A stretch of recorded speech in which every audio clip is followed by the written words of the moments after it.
说。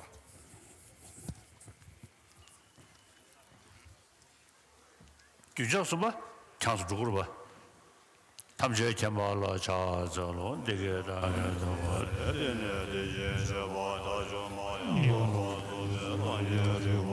我也听了。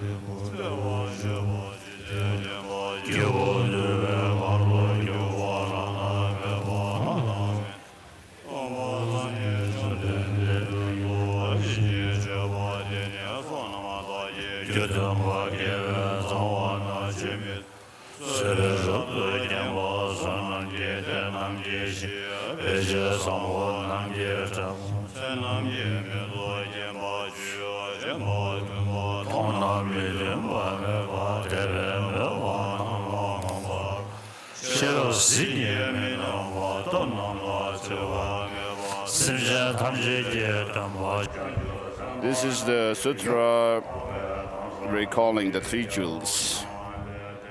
Sutra of recalling the three jewels. Homage to the omniscient one, purified and consummate, victorious, virtuous and transcendent, thus going for destroying. Entirely perfect Buddha, full of wisdom, the blissfully proceeding, the knower of the world, charioteer and subduer of beings, the unsurpassable, the teacher of gods and humans. Such is Buddha, victorious, virtuous and transcendent. He who is thus gone exemplifies the merit which is his cause. In him no root of virtue is ever worn away. Through his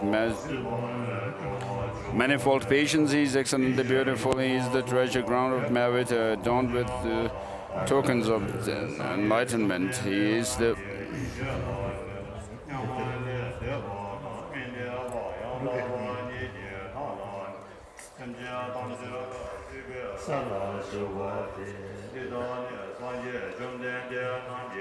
tokens of enlightenment. He is graced with the flowers of marks of the marks of Buddhahood. All he does is timely and opportune, and nothing harmonious mars the sight of him. True joy indeed he gives to those who open up their hearts to him in faith. Through the brilliance of his wisdom, he is the unconfounded, and against his power there is no victory. He is the teacher of all living beings, the father of Bodhisattva, the king of all supreme ones. He is the guide of those who journey to the city beyond affliction. His wisdom is unbounded, his assurance is beyond imagining, his speech is altogether pure, well-tuned and sweet to hear. Gazing on him one is never sated. His body is beyond compare by the realms of desire. He is unstained by the realm of form. He is wholly uncontaminated. He is not mingled with the formless. He is altogether free from misery, and from the aggregates he is utterly and altogether liberated. The elements have no hold on him. He has mastery of the sense powers. All bones He has completely severed and from all pain. He is perfectly and totally released. No craving does he have. He has passed beyond the stream perfectly. Is his wisdom and the wisdom of the Buddha, past, present, future. Buddha's past, present, and to come. He has made his dwelling in Nirvana, where all suffering stands in death. He does not abide his abilities in the summit of perfection, whence he perceives all living beings, the sublime qualities, which are the greatness of the Buddha, victorious, virtuous, and transcendent. Do you get me? 1, 2, 3, check for English translation. Okay, thank you. Well spoken is the Dharma by the victorious, virtuous, and transcendent. It is perfect way. It is the perfect way of seeing and is devoid of flaws. It is perennial and leads us to onward. To see this Dharma is to fulfill one's purpose. It produces them in the wise, the wisdom of the all distinguishing. Wisdom all distinguished, the Dharma spoken by the victorious, virtuous, transcendent is shown to be well tempered to the instruction and the need of all. It drives one from samsara and causes one to go to perfect Buddhahood. It is free from contradiction in it. All is summarized. It is totally to be relied upon. It is cutting the root. The Sangha of the Mahayana comprises those who have well entered, wisely entered with the straightforwardness and aptitude. Right it is to join one's hands before them, the right to make prostrations. They are the glorious fields of merit. They are the perfect recipients of gifts. Gifts, they are the object of offering everywhere and always there. They are the worthy objects of offerings. Next is the Heart Sutra. Thus did I hear at one time that Bhagavan was dwelling a mass of Valchap mountain in Rajagriha together with a great community of monks and a great community of bodhisattvas. At that time, the Bhagavan was absorbed in the concentration on the categories of phenomena called profound perception. Also at that time, the bodhisattva... No. Radio's there. Behind you.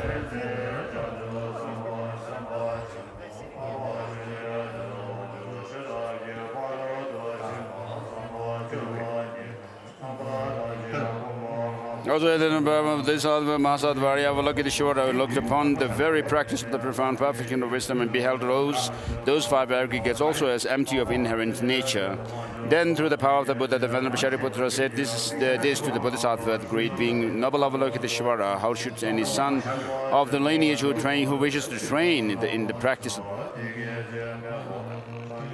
the activity of the profound perfection of wisdom. He said that, and the Bodhisattva, great being, noble Avalokiteshvara, said this to the Venerable Sharadodiputra. Shariputra, any son of lineage or daughter of the lineage who wishes to practice the activity of the profound perfection of wisdom should look upon it like this, correctly and repeatedly beholding those 5 aggregates also as empty of inherent nature.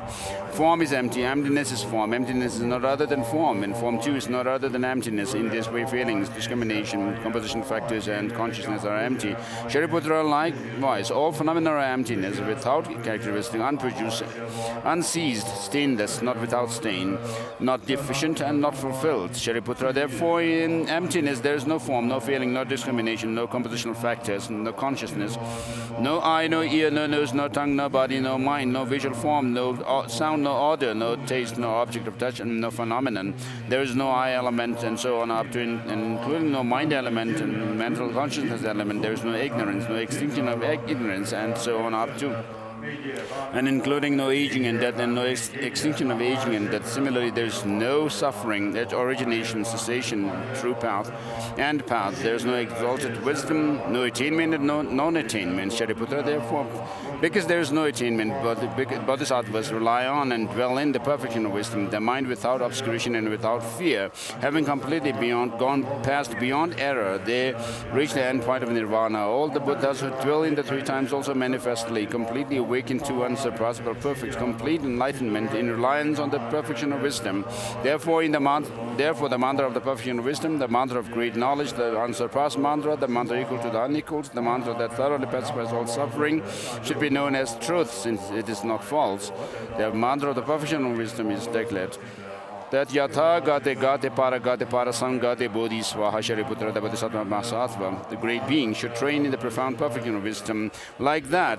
Then the Bhagavan arose from that concentration and commended the Bodhisattva, the great being, Nabalabalokiteshvara, saying, well said, son of the lineage, it is like that, it is like that. One should practice the profound perfection of wisdom just as you have indicated. Even the Tathagatas rejoiced, the Bhagavan, having thus spoken, the Venerable Sharadvatiputra, the Bodhisattva, the great being, are Nabalabalokiteshvara, those surrounding India entirety, along with the world of gods, humans, Asuras, and Gandharvas, were overjoyed and highly praised that spoken by the Bhagavan.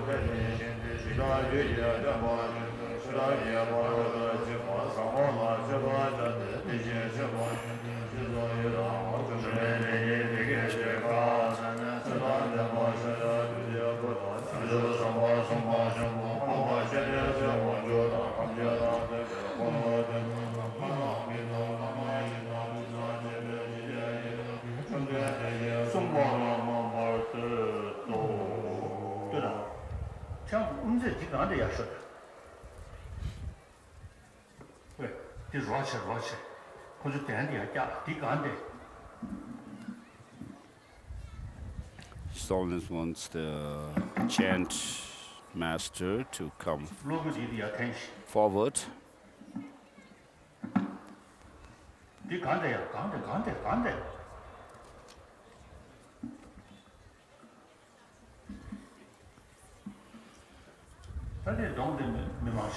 So that there would be more space for people to move up. Yes.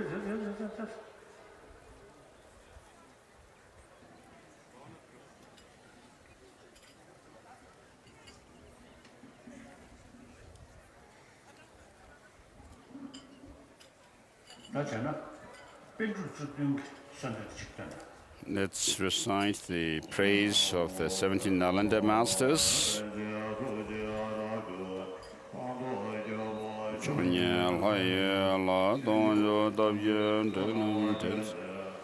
The prayer to kindle the threefold faith, addressed to the 17 great Pandithas of glorious Nalanda institution by His Holiness the Dalai Lama.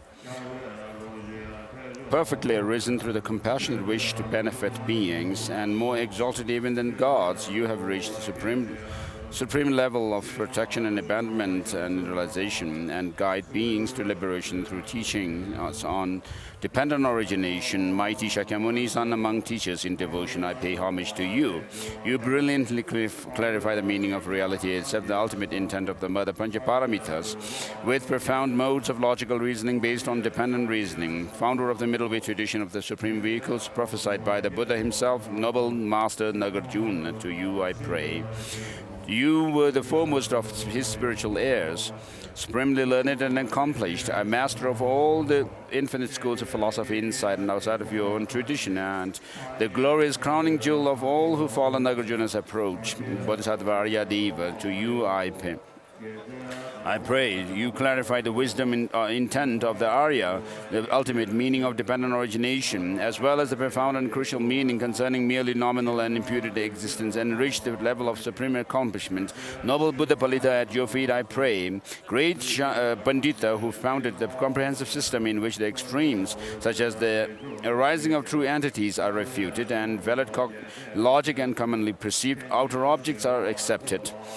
Acharya Bhav Viveca, to you I pray. You developed and elaborated upon the complete path of Sutra and Tantra, skillfully teaching the profound and vast, the middle way tradition of appearance and emptiness, in which the two extremes are dispelled through dependent origination and the mere fact of conditionality. Glorious Chandrakirti, to you I pray.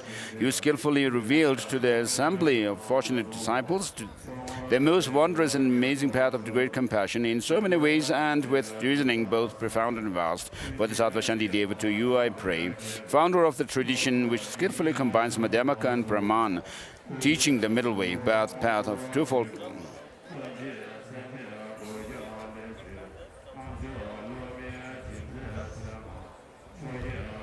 The non-dual emptiness according to the capacity of disciples, and introducing the Buddha's teaching to the land of snows. Great Chandrakshita, to you I pray. You brilliantly set out the stages of meditation according to both Sutra and Tantra, combining the views of the middle way beyond extremes with the unity of Samatha and Vipassana, and clearly revealed the unmistaken teaching of the Buddha in the land of snows. Noble Kamalashila, to you I pray. Guided and cared for by Maitreya, you worked brilliantly to further all the Mahayana teachings and skillfully set out the approach of vast conduct. Founder of the tradition of mind only prophesied by the Buddha, noble master Asanga, to you I pray. You have held the tradition of the 7 treatises of the Abhidhamma in twofold and the non-duality, and clarify the philosophies of Vaibhashika, Sautrantic and Vijnanavada, most excellent of scholars, renowned as a second all-knowing Buddha, Acharya Vasubandhu, to you I pray. Master logician who granted the eyes of wisdom,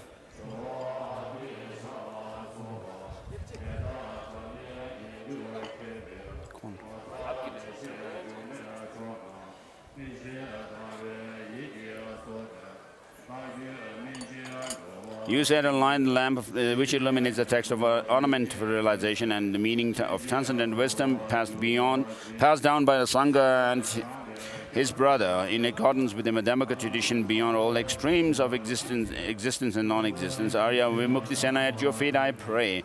As prophesied by the Buddha, you explained the Mata Panchaparamita, and according to the instruction received from the protector Maitreya, clarified the 3 mothers, the supreme scriptures of transcendent wisdom. Acharya Haribhadra, to you I pray. You brilliantly summarize the meaning of the vast Vinaya collection according to the tradition of Sarvastivadins and explained the Moksha superbly and without mistake. Supremely disciplined and learned Gunaprabha, at your feet I pray. You gained the precious treasure-like qualities of threefold training and brilliantly explained the meaning of extensive scriptures in order to preserve the flawless teaching of monastic discipline.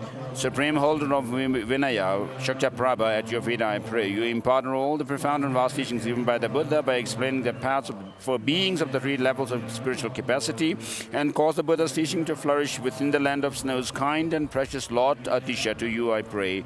Through these prayers of mine made with the mind of vivid and unshakable faith to these most brilliant of scholars who, like ornaments, enhanced and beautified the world and were the supreme sources for many wondrous and excellent teachings, may my mind be blessed so that it is matured and brought to liberation. May I be blessed.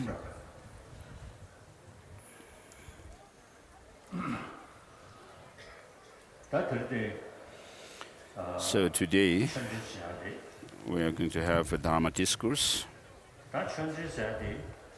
So this, which means whether in Tibet or in the Himalayan regions, the practitioners, when they come across the teachings like this, they usually think about reciting mantras and doing some rituals. In Tibet, when extensive teachings were given for the Gelugpas, they usually have the teachings on the graduated path to enlightenment, and then other traditions relate what are known as the 4 ways of turning the mind away from attachment to samsara. And so, of course, these are very good, which has helped and benefited many hundreds of people. As for me, I'm an 82-year-old person who has seen many things around the world. And therefore, the tradition that we have been used to in Tibet seems to be according to the system called the specifically tailored teaching for individuals, but not the system of introducing the general structure of the teaching of the Buddha. So teaching the two truths, which relates to the how things are, and then leading on to the Four Noble Truths and so forth, is not done so much. Of course, in the Lamrim by Jetsongkhapa, there's the brief teaching on the Four Noble Truths, but mainly the teachers and masters have focused on giving some initiations of deities, tantric yoga, the deity yoga practices, and then the students also more or less focused on the deity yoga practice of tantra and reciting mantras. But today we are in the 21st century. In this world, which is lots of filled with hustle and puzzles, if we leave aside the general structure of the teaching of the Buddha and only focus on the specifically tailored teaching of Tantra, I think that this is not sufficient. Therefore, when I give teachings, first I give an introduction to the teaching of the Buddha, Buddhism, and then having done that, when you are able to actually relate to how to do the practices in one sitting, that would be more relevant. So in other words, what I'm saying is the introducing Buddhism on the basis of the summarizing the content of the over 300 volumes of Buddhist literature. So although I'm not able to do much, but I do my best to give an introduction to Buddhism first, and then for, of course, some individuals, if we can lead them onto the path specifically tailored for individuals. And so if you look at the Ganjur and the Dengyur literature, most of them teach according to the general structure of the teaching of the Buddha, the general approach to the teaching. Whereas in Tantra, then you find the Buddha appearing in the form of a deity, the principal deity of the mandala, and giving teachings, tantric initiations, tantric teachings to very specific disciples.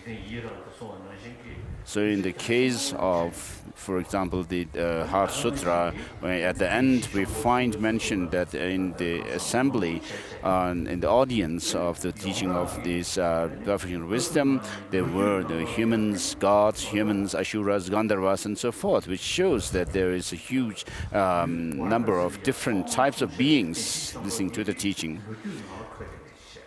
So the first teaching of the Buddha, teaching on the Four Noble Truths, is something which is given publicly, in public, whereas the Paramita teachings were not given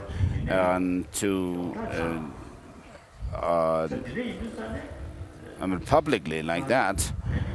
Although it mentions in the assembly of there were the Asuras, Gandharvas, and so forth, and therefore there was this argument that the Mahayana was not taught by the Buddha himself.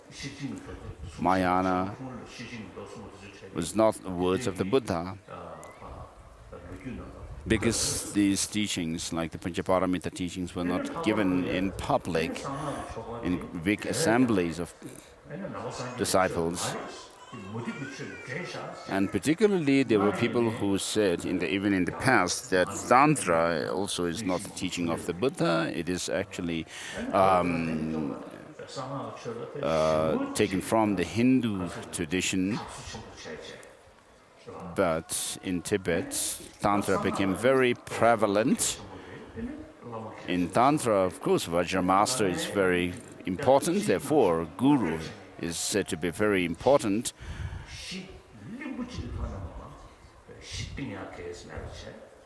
So, but just following the tradition, without the teacher being able to give much introductory teaching of the of Buddhism, but following some rituals. Therefore, some Westerners who have visited Tibet in the past have termed Buddhism in Tibet as Lamaism. It's the teachings of the Lamas, as if. So, of course, in the great monastic learning institutions, and of all the different traditions of Buddhism in Tibet, the general approach to the teaching of the Buddha was actually studied and practiced, whereas, generally speaking, in other parts of Tibet, in other monastic institutions, people followed more or less the tantric system, considering the Lama as the most important, and therefore, even there is a proverb which says, in each land there is they have a Lama, and each Lama has his own tradition, religious tradition. So my friend, so I usually call him a lame friend, and since a long time I've been calling him by that, and therefore today, as a consequence of, as karmic consequence, I'm becoming lame. So within the Tibetan Buddhist tradition, we have the Nyingma, the old translation tradition, and then the Sarma tradition, which includes the Kagyu and then Sakya. And within the Sakya, of course, there are those of the Sakya, Ngorpa, and Sarpa. And within the Kagyu tradition, there are the 4 major and 8 minor or subdivisions, minor traditions. And we more or less in the past focused on the specifically tailored teachings and caused a lot of drawbacks in our tradition. And this is, I find this to be wrong. And therefore we need to mend this by seeing the drawbacks of following such a tradition, and therefore it's too long for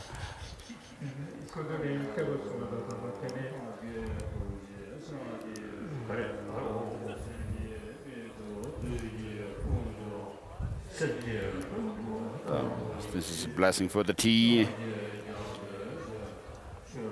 The prayer to Shakyamuni Buddha.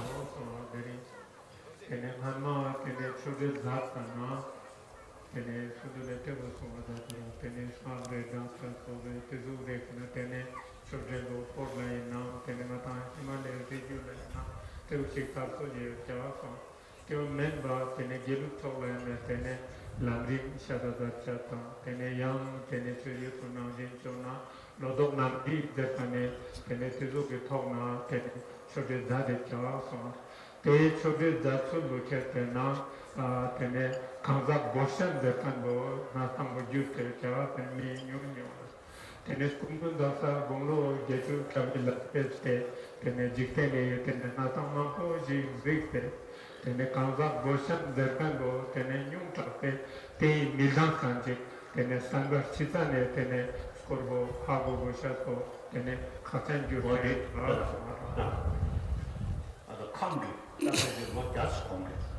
About 100 years ago, there was a very great Lama of Kham, who was a great learned and experienced Lama, and so he uses these terms called the general approach to the teaching of the Buddha and the specifically tailored teaching for individuals.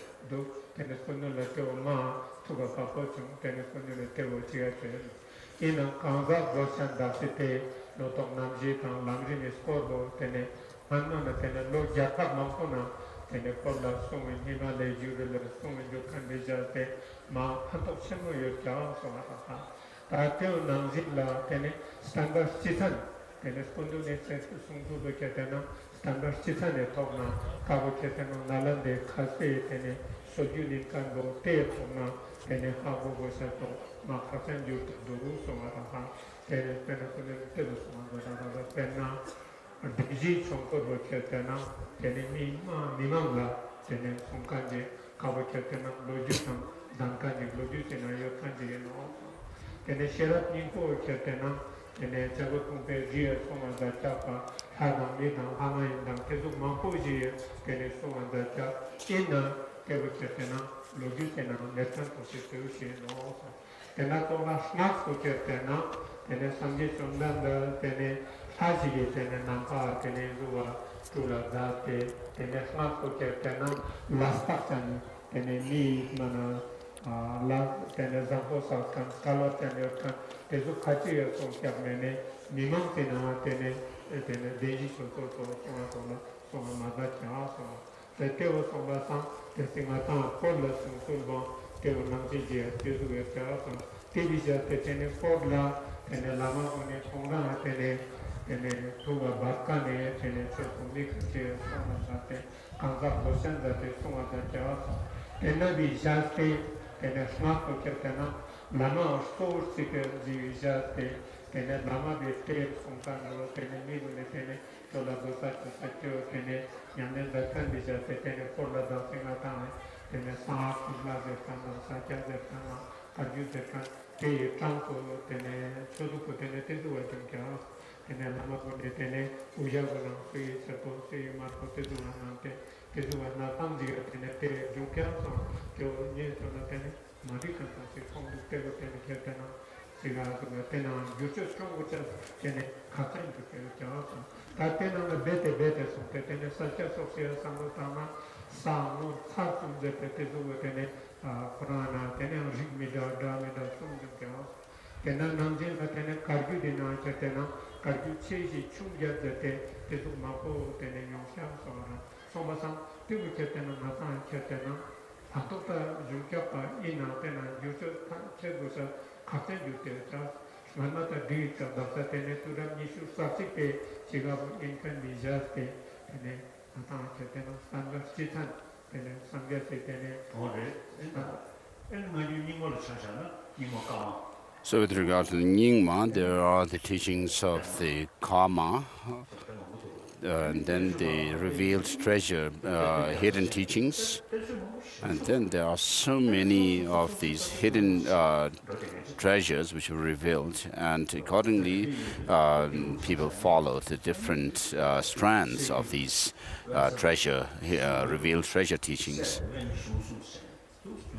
And then the Kadam, the Gelug tradition, there is the Se Yu, Se lineage, and then Ansa lineage. So there are also arguments from the Ansa tradition to the Se lineage. And then accordingly, because of focusing on very specifically tailored teachings for individuals, because of that, people started also arguing against each other, and therefore discriminations based on the teachings have happened.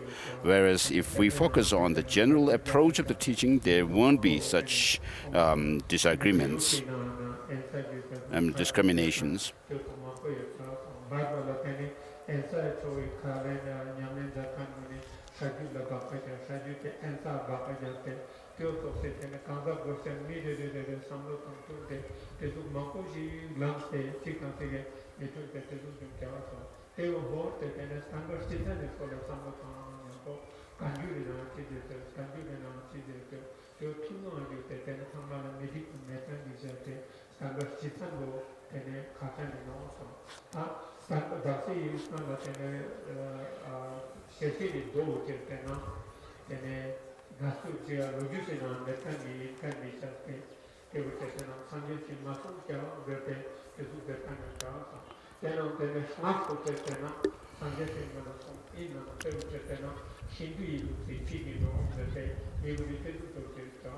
Table Songbasam, understand that in the Kola Sonte, Kola Tatani Chosu Ketana, Sandes is Songman, the Lami Zamino, and the Kingdom of Jetta, or the Lama with the Yamin Chosanga, that Santani Tunchi, so you know that the Buddha Songbasana, and the Lugusina Medna, and the Sandes is Katami and Songatani, and the Sherami, the Buddha also.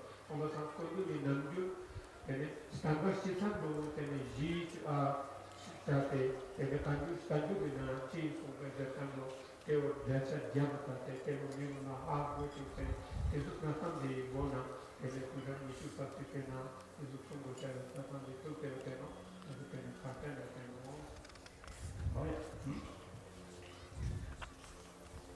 ota di di sa ne Therefore, the over 300 volumes comprising the Kanjur and Tenjur, the words of the Buddha and its exegetical treatises, are the source of our knowledge. And therefore, it's very important for us to use these for our study. And in the 17th Nalanda Master praise that we just recited,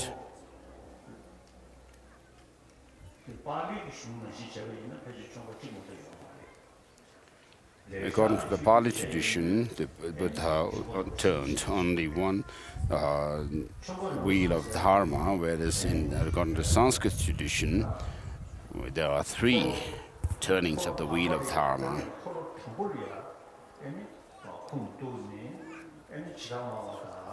So on the basis of the first turning of the wheel of Dharma, there are the Vaibhashika's philosophical school, and also the practice of Vinaya, the monastic discipline. And then in the second turning of the wheel of Dharma, which consists of the perfection of wisdom teachings, and which is according to the Sanskrit tradition, we have the philosophical view and the philosophical traditions of the Medomak, the middle way school. And then in the third turning of the wheel of Dharma, on the basis of that, we have the Cheeta Matra, the mind-only school of philosophy. So in other words, the 3 turnings of the wheel of Dharma, the 3 sermons of the Buddha, gave rise to, according to the 3 turnings of the wheel of Dharma, then there came the 17 Nalanda masters who actually commented on, explained these teachings, who used logical reasoning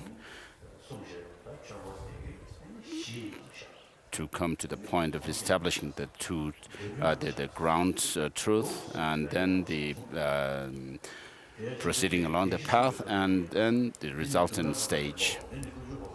So the Buddha himself has said, during the teaching on the 4 Noble Truths, the Buddha also touched on the basic, the nature of how things are in his first turning of the wheel of Dharma, where he said, this is the suffering, this is true suffering, this is true origin, and so forth. And then after having established the grounds, the basis, then the Buddha said, taught about the proceeding along the path. And then at the end, the Buddha said, during the second phase, he said that the suffering must be known, the origin must be overcome, that cessation must be actualized, and then the path cultivated. And then at the third phase of this 4th Noble Truth teaching, he said, the suffering must be known, but there's nothing to be known, and so forth, which teaches the resultant stage.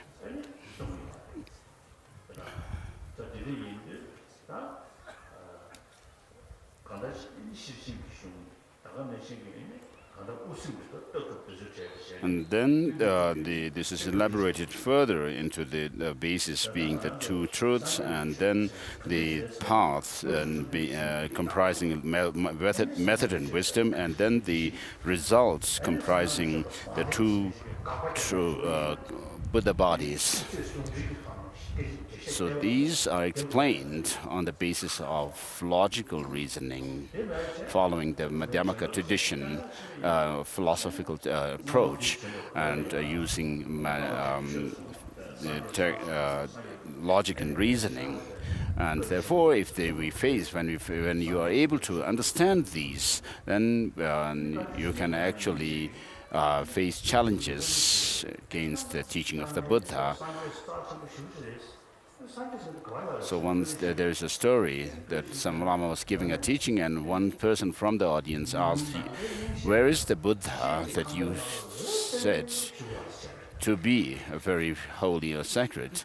And then the Lama said, for some time kept quiet, and then he responded by saying, "Oh, the Buddha is somewhere up there in this heaven, in the blue heavens, in the crystal palace, radiant."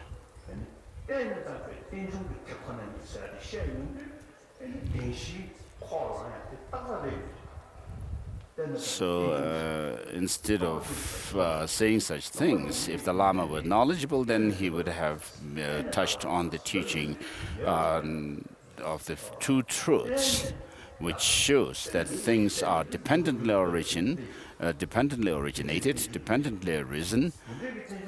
And on the basis of this causality, where you understand that causes and conditions bring about their results, and therefore we touch on the nature of the two truths, the nature of the path or the practice, which is referred in Abhisamaya Alamkara, the clear ornament for clear realization by Medea. So having introduced the disciples to two truths, and then the Four Noble Truths could be introduced. And having done that, then the disciples could be made to understand within that teaching of the Four Noble Truths, then the disciples could be made to understand that of the true cessation, which is brought about with the true path, and the true cessation of suffering and its origin must be brought about with the true path. And then we can talk about these two, the path and the cessation, comprising the true Dharma, and the person who actually embodies this Dharma, the true Dharma, is a Sangha. And then, as a result of further practice, then one becomes Buddha. And so in this way, one could lead people or their disciples to understand the resultant state of Buddhahood. And therefore, we can actually prove that Buddhahood is possible because of Buddha nature. That is to say that the mind that we have, which is tainted now, can be purified. And so in this way, we could actually lead disciples to understand the two truths, the Four Noble Truths, and then the three jewels, and so forth. So in this way, by following reason and logic, we can actually face challenges from other people who may criticize the teaching of the Buddha, and we can also explain the teaching of the Buddha logically to scientists.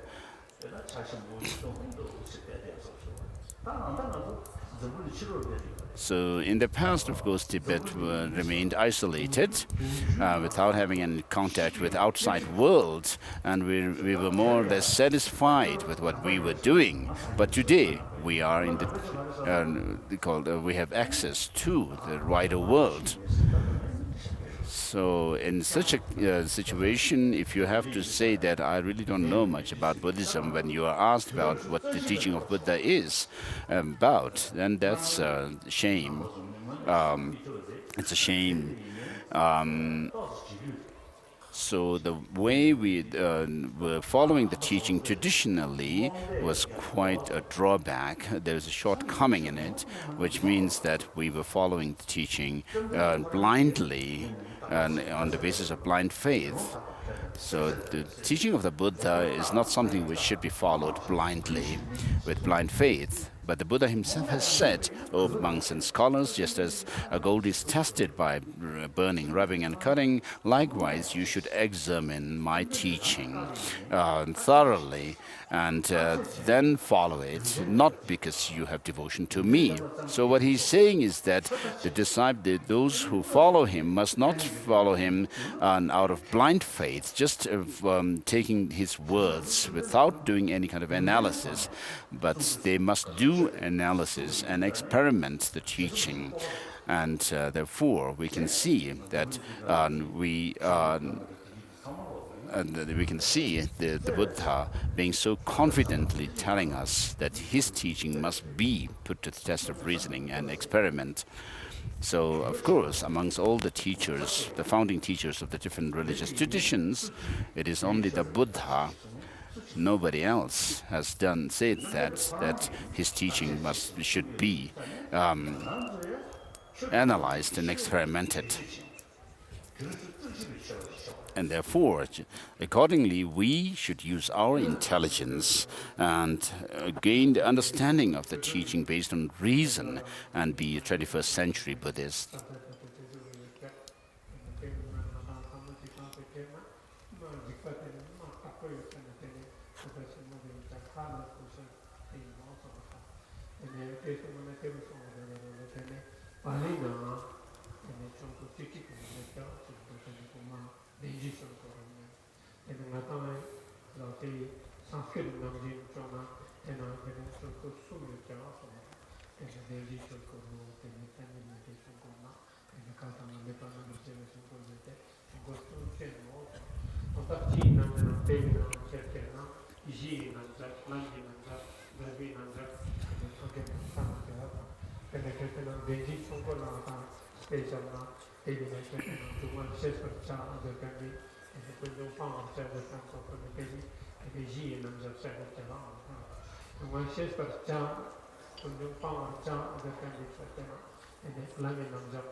So Jetta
tene tevula tene dazu tene sangye pandu tene tene kutam ketena tene ji denga ni sta manta chen dazu skoni tene nanda potezu yo chao so ta tevu men bate tene tene mama tene logi chi chao so tene mama ko la lama ji tene so so anu ya bo sangye ta ko chen no ma so so tene tene mi ji kiwa ke chao so tene sangye de kan chi no kana ji te chao de kiwa tene 상계에서 막다 보면 이 남게 스테이지에 시에 카페나 때문에 한방에 죽게 되었을 때 계속 내자체한 장소가 sombasamara 다시 때문에 때문에 때문에 반복적으로 때문에 같은 위에서 때문에 나타 대비 남자들잖아 이 대만이 람파체니 대부분이 때문에 다르시 대지 대만이 람파체니 공간으로 때 대주 상계식 부분 프로세스에 선타고 때문에 때문에 그 유튜브 때문에 상계 대단히 유튜브 때문에 마타나 나고나 때문에 세 대신 그 유탄 이제 때문에 유라탄 때문에 상계적인 연대를 겪었다네 네 지금 때문에 대리가나 용자서 sombasamara 다시 반복적으로 되는 나타 때문에 상계적인 수무 때문에 계속 스트럭처 자체 계속 나타나는 데모지가나 때문에 이제 된다니 람카신이 되고 꾸미게 때문에 계속 나타나는 거는 데모처럼 스타일을 되게 자고 sombasamara 반복적으로 되는 마 같은 이제 계속 tap아져 나서는 대신에 계속 나타나는 대우의 자체도 체제나 상계 코로나 때문에 미리 속한으로 스트럭처 색자들을 때 내가 많이가 나머지 90민 모두 스트럭처를 먹죠. 시대는 좀 먹고요. 그때는 같은 때는 그때는 미국과 한국 그때는 공감하거나 한국들 장난감도 때문에 그때는 나타나는데 스티와도 그때는 막하게는 먹어서 다 때문에 때문에 그때는 지금 꽃하고 그때는 개가 나고 지금 꽃하고 지금 나래에서 손가락 내가 고르제탄 그때는 나한테나 tene shedi kampaje juke ujaja tesu chije gusato sombasan dasi mata kolu sumbola tene mata sakta to te chola pomsum chano nyampo tene nampa sange pe chola tene katu chi tene kiwa chi lemna te kiwa bola lan denba ma jana to te kap nyante se tene chuch to tene mata na te juna yote no so tesu sombasan mata kuda ishu sasi pe tene nimne ketena Lama chen sakha datan beteka madu ene jung chen no jangu seto Maka chen yute tela ene tiwaji yongna ene mata nana koda tuka namjinla ene lama jikto ene Bodhichitta go tumte chang sona ene denmo ta dukana ene sambo yute metta tasanga ene kilo yula idu ene jikten kupena ene mata duste yute no sosamana tiwana koyo ene tebijate ilu jang tena 장고서 갑자기 되게 가면 기록 가족시 용나 제가 난ገብ는지 규칙되는 거 다음에 비주나 요때는 이숙식상 상기점은 그런 속에 장나스 동거스는 속에 예제선을 그런 스타트죠 대치와죠 맞죠 대비자때 되는 다스들은 이슈사세페나 되는 어떤 그 장에 장고서 때는 갑자기 되는 마음이 되는 되는 말이에요. 와요.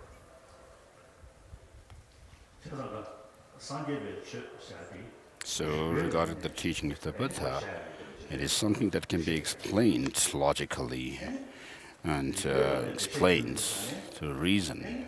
When you do that, when we talk about the objects of knowledge, which are the basis, there are the three types of objects of knowledge, which are called the manifest, the obvious objects, and then the slightly hidden and the very hidden phenomena. So with regard to the very hidden phenomena, it is said that we should resort to scriptural authority or from the experience of an experienced person, words of the experienced person. So in order to be able to do that, we need to actually find whether the person to whom we rely, whose words we rely on, is somebody reliable or not. And therefore, Pramana Vartika by Dharmakirti says that the teaching on liberation, when we actually analyze the teaching on the basis of understanding of emptiness,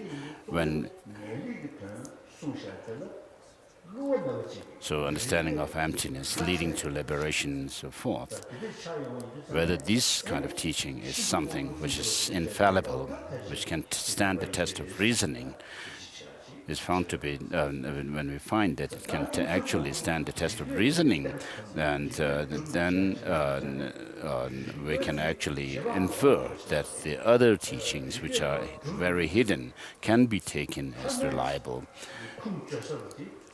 So when we use this kind of logic to come to the conclusion and to actually prove the slightly hidden phenomena such as emptiness through reason, then this also must be corroborated by experience, direct experience as well.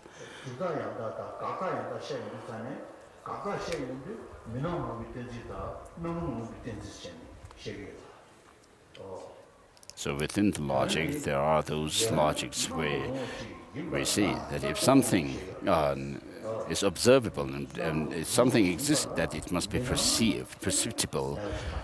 And if it's not perceptible, then it cannot exist. This is one type of logic.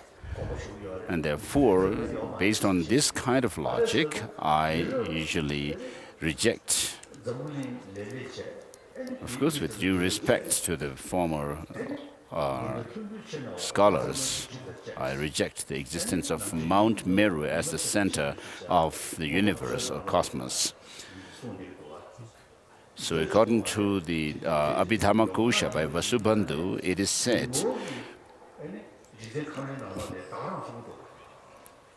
it mentions the Mount Meru in the center of the universe, and then it's surrounded by the 4 major continents, and and then the sun and moon going around the Mount Meru,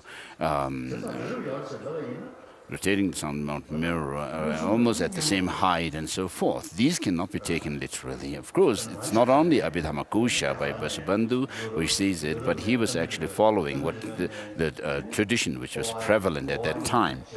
So if we have to accept Mount Meru, we should be able to see Mount Meru when we travel around the world, from India to Japan, Japan to America, and from America to Europe, Europe to India, and back from India to Europe, America, and so forth.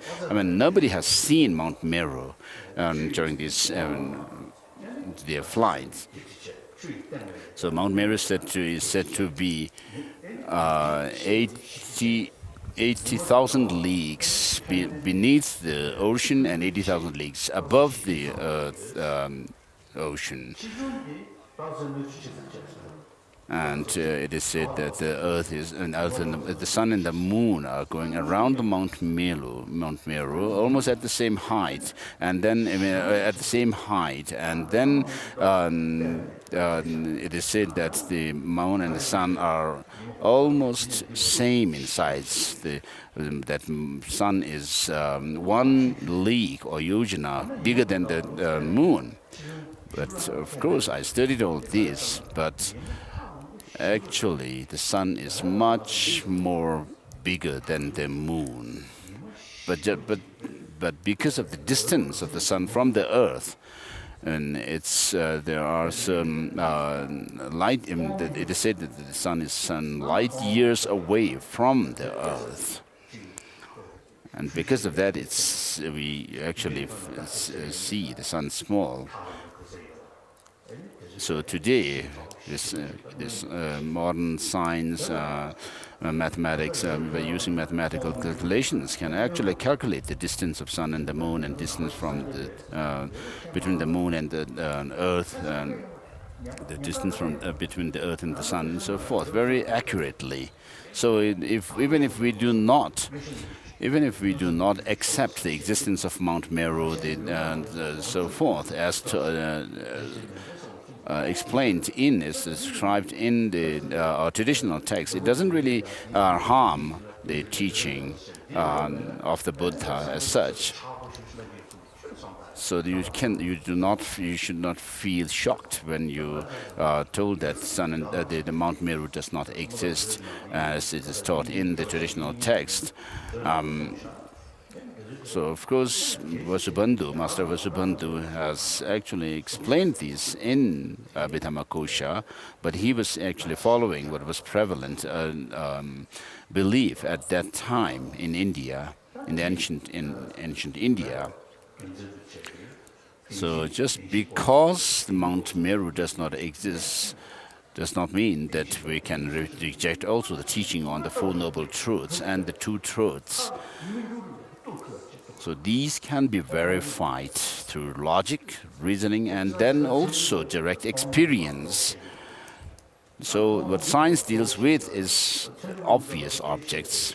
When we discuss with scientists, really, we discuss about the two truths, which also relates to the quantum physics.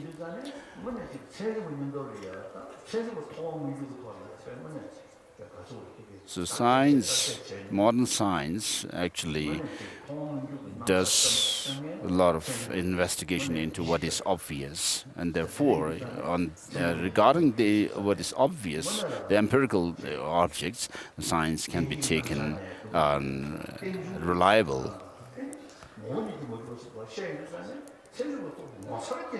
So when we talk about how things are interdependent and that there's nothing objectively existing, independently objectively existing, these are found to be quite amazing by scientists, modern scientists. So of course I do respect all religious traditions of the world, whereas when we meet with scientists are some people who actually kind of remain rather distant from other religions.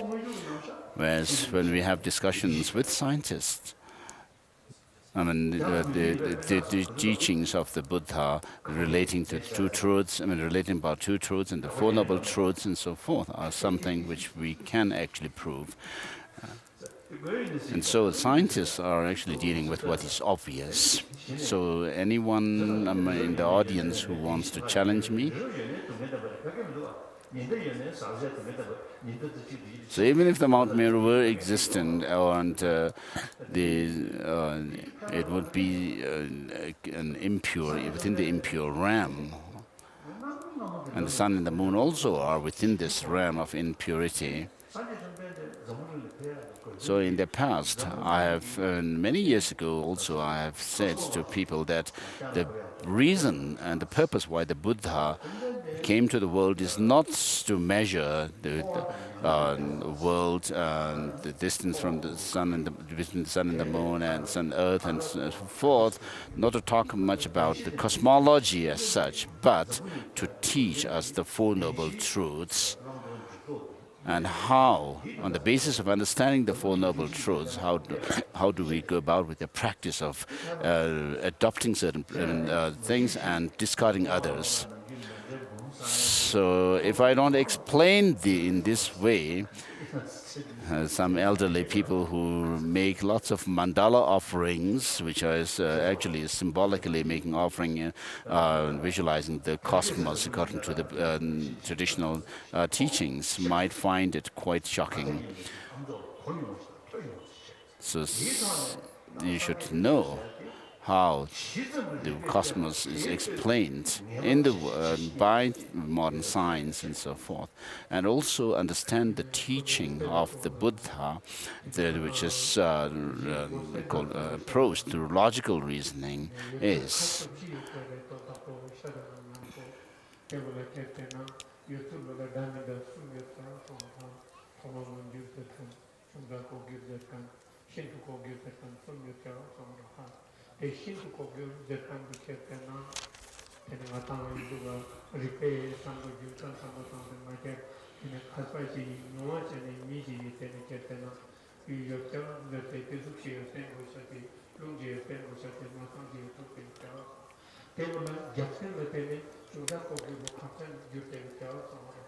Tevina Tepena Pene, Ripe, Samatan Pejunsan, Samatan Petena, Tapa Dubyanica, Nele Dubyanica, Nele Dekan the Dubyana, Tapa Dekan the Pene, Tocha Yakan the Pena, Ripe Samatan Petu, Pantanji Pagona, then Chunda Kobu, Shinto Kobu, the Kano, Yota to only Ripe Dosa, Tantani, something, and Yamin Penny.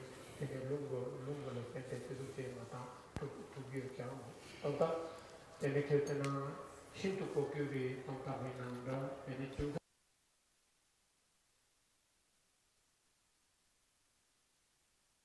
torna torna kana bene non giuro lo bene tu cosa chiamo non giuro gito te megna tonkanya tokano gito te tesa na pega le bene giunta na pente la festa pata tanta sembra da che produtto che vi giappenzo che teneva in scelto con che rimane che ha avuto le chiaro ta Tama perché tena tutta perché tena ripeto se tutte che erano tete che erano che tama tutta midna congiu tena non sono congiu che ne tene non so di togna che ne tene non giù lo so cosa c'è il mondo di nastambo che tena tene science ogni ma demuto che scelta chiaro ma demuto che tene scelta ne chiaro ta quando mettevo sono da bene e odete dari tunga ko gubi spera scelta per mio and Mina Mamika, Namika, Kevin Chetana, Galda Mikata, Mika, Kesubene, Yutan Mokoji, Peneservi, and Kundu TV set, Migna Tungu Kanjiga, Kateketana, Anana, Specana, Yu, I of the Shata Yona, Migna Tonkan, Botan Penela, Contradiction, Galena, and it will Kevin Yanaman also, and Kundu Ketana, Zodina Ketana. Viveca Bodhichitta Assertions, and Dharma Ketana, Madame Disket Ketana, Level, A. Silver, Viveca Bodhichitta Kandi, Re Composition, Re Mokoji, Petic of Tibene, China, Lutan, Bachikan, Cheta, Zapelka, Nima Navarre, Sora Japan Assertions, and Antic, Nima Ketan, Chichu Kazushi, Dalai Ketan, Chichu Kazushi. They Sakano Tene, Shattered from those. And it could be table down there science, to send them for a spente, and Basi, Dawachi to Kazuchi, Nimachi to Kazuchi. They Sato Papa to the Shattered Council. They were done Dodena, Shakan, Katene, Funan also. Even Ketana, Mikon, Lavilla, you can be each and what I should do to your child. And it could be table for Riga for the transmission of Macau. Pelasconu Japan, American and Sugar, Sporaji, Japan, Zambulimbola, Sporaji, Texas, Charlton. Those of me, Simon Potene, the Chigaramata, Zambulimbola, Sporaji, so became Macau, so was communicatena, and Riga Japo, and Chiga, Zodena, Shatan, which is the name. Potene Chigaru, Indian Ketana, Maka, Home Sugar, the Tatu Ketana, Petula, Javana, and Kazu, Slatan, the Duke, the Shatter Kazu, Duke, Seven, Tukandi, Pene, so that and also. Telecommunicatana, Science Padam Yampo, Dandu Choyan, Dandu Choto Chapo, Rosuma Tumpana, and Dandu Chochato, and Ma, Demodo, Tena Ketana, Phone, Dandu Zada, Spended is for Sacha, Benji, Dendanese is for Sacha, then psychology, Sending Hatan, Sada Dada Nampo, Todu Dada Nampo, then Denver, Judas in Namjapan, Spended in Namjapan, Sending Namjapan, Nampish, Proposition to you, then the table then science from the penny Sada Dada Nampo, whom Sante Takuluma, Chigate, Ketan, Bench, the former Sante, so Ketan, Zada Nampo, Denise is for the penny, so Zada Nampo, and the quantum physics for the penny. Quantum physics is called a Shatulu, now Pijuna, Beni is called a Shatulu, and the Tuka is a Tene, Tato Zatu, and the Jikelina, Chulu Mako Yokapa, and a Jama Chulukone, Sayan Panyapo, and discussion, Sayan Panyapo, produce trends that can depend on Spera Sagan Yapo, con 30 kilowatt, Nurte Tene, Yapo, discussion Chaman. And then Naka Ketan, then around Tene, Judas is called them, Sendage is called them, and essence is called psychology is called them, schedule, my Jala, you can be science, and Gandu, so that is over, and Chira, Gandu, so that discussion, Yacha, and also. What?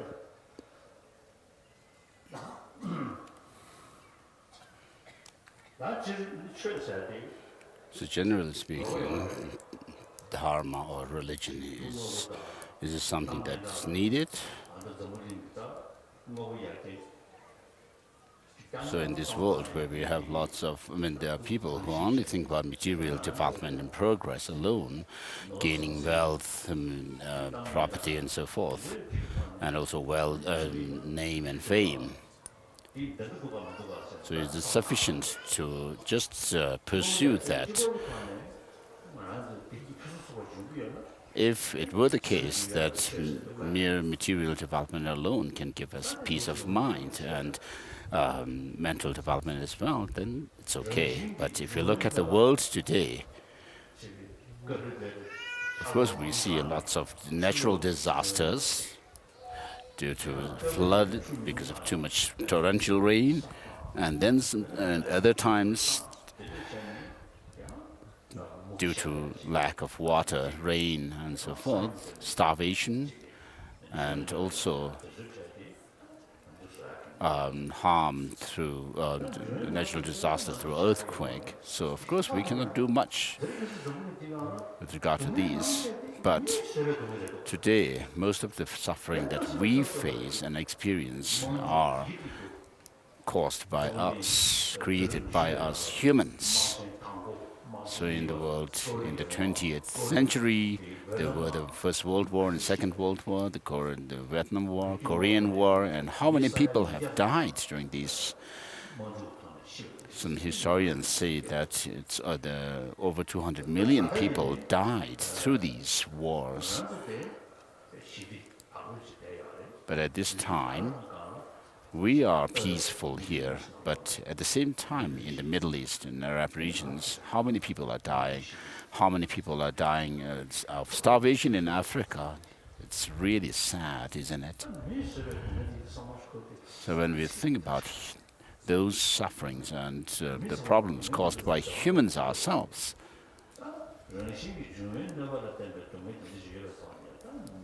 of course, we know that everyone, all human beings, wants happiness and not suffering, whereas we are causing lots of problems by abusing others, bullying others, and then also problems due to the gap between rich and poor. These are really unfortunate. So the natural disasters are beyond our control, but the human-created problems can be changed and reduced by making transformation within human mind. So as a Buddhist, I'm a Buddhist monk and I practice Buddhism in my daily life, and I do think about the benefit of all sentient beings accordingly. So when we think about that, of course there are hundreds of millions of world systems, infinite number of world systems in fact, and then there are sentient beings living in these world systems. But other galaxies and other world systems, regarding them, we cannot do much. We can maybe say prayers for them. But on this earth also, there are, of course, many animals, like birds. I saw one bird up there in the temple where I am residing now. I heard a sparrow chirping, and I thought that I cannot do much for that sparrow except make prayer. And then other animals will live rather relaxed if there is no danger once they get their food. So for other animals, birds and so forth, we cannot do much for them. But what we can do, those for whom we can do something are the 7 billion people on this earth. And because we have this human brain, the marvelous brain, if we could educate people well on, then of course we can do something to change the world. So directly or indirectly, so as we pray for all sentient beings, may I be able to liberate those who are not liberated, free those who are not freed, and lead those who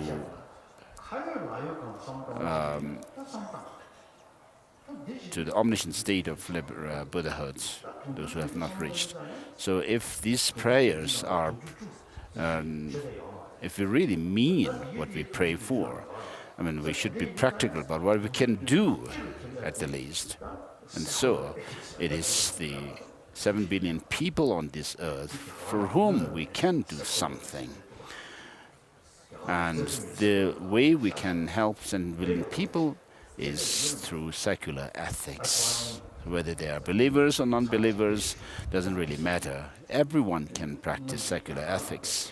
So one Indian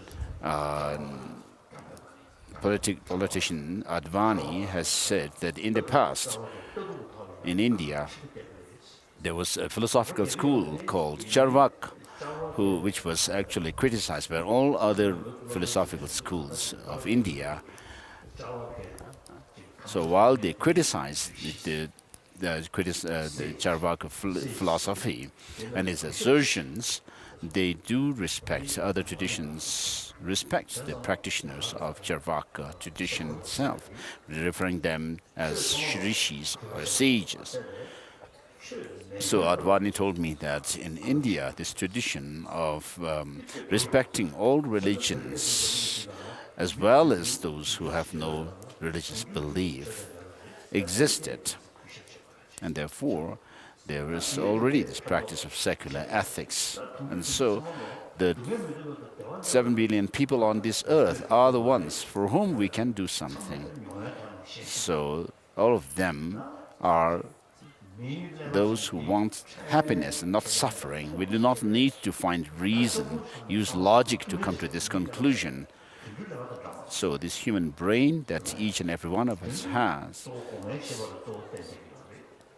is something unique, unlike the brains of animals.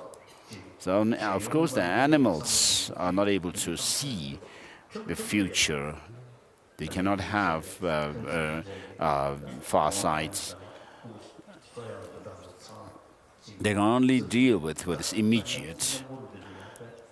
So if you look at the birds, for example, of course they can think to a certain degree about building their nests in order to be able to lay their eggs and so forth.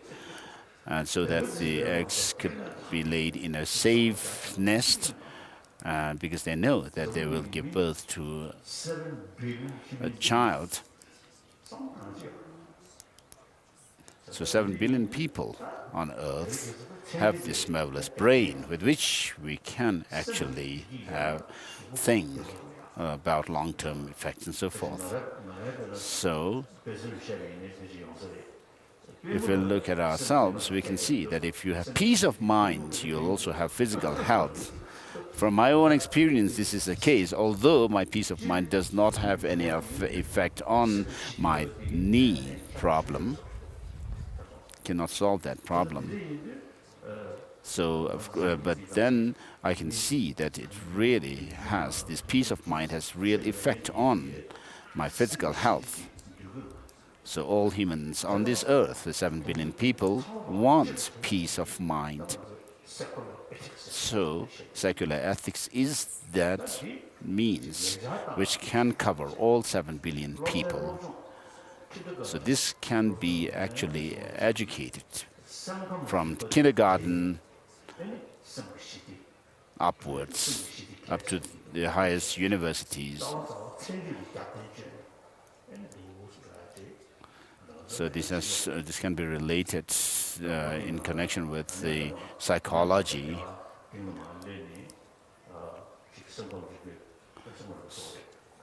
So after my visit in Ladakh,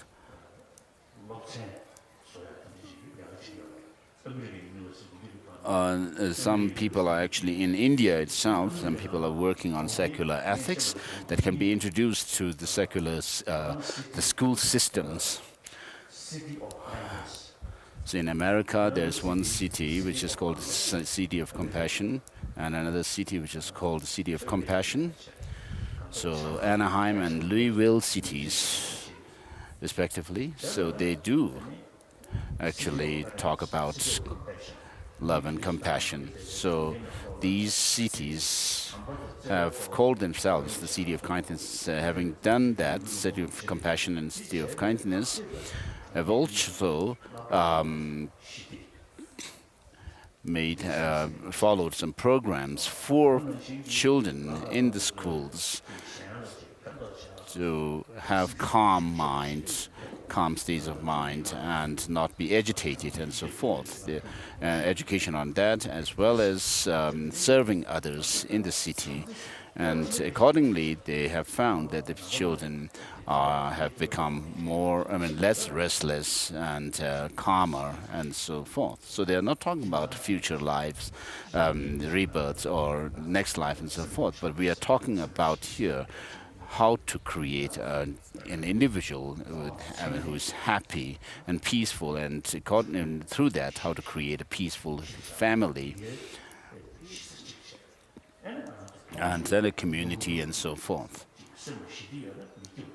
So if you have peace of mind, you are more happier. If you are agitated and angry, you will not have happiness. So use the school children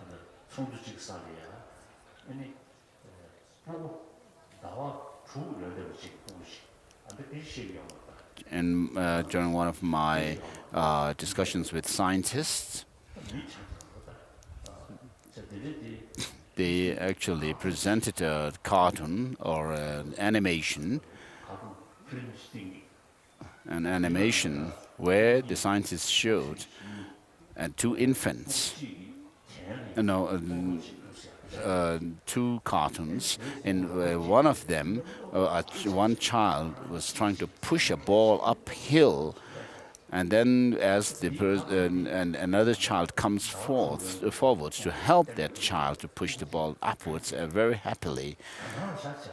And when this was shown to an infant child who is just 6 months or who was 6 months old, before a pre-language child, this pre-language child, infant, actually expressed happiness by seeing that cartoon or animation. Whereas in another animation, the child who was trying to push ball uphill, was actually being obstructed by another child pushing the ball down. And when this was shown to the infant, this pre-verbal child, the child actually expressed unhappiness.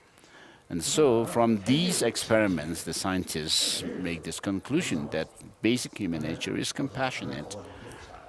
So of course we were born from our mothers, and we were breastfed by our mother with affection and care. You, the children, do you prefer the mother's smiling face and affection, or angry face?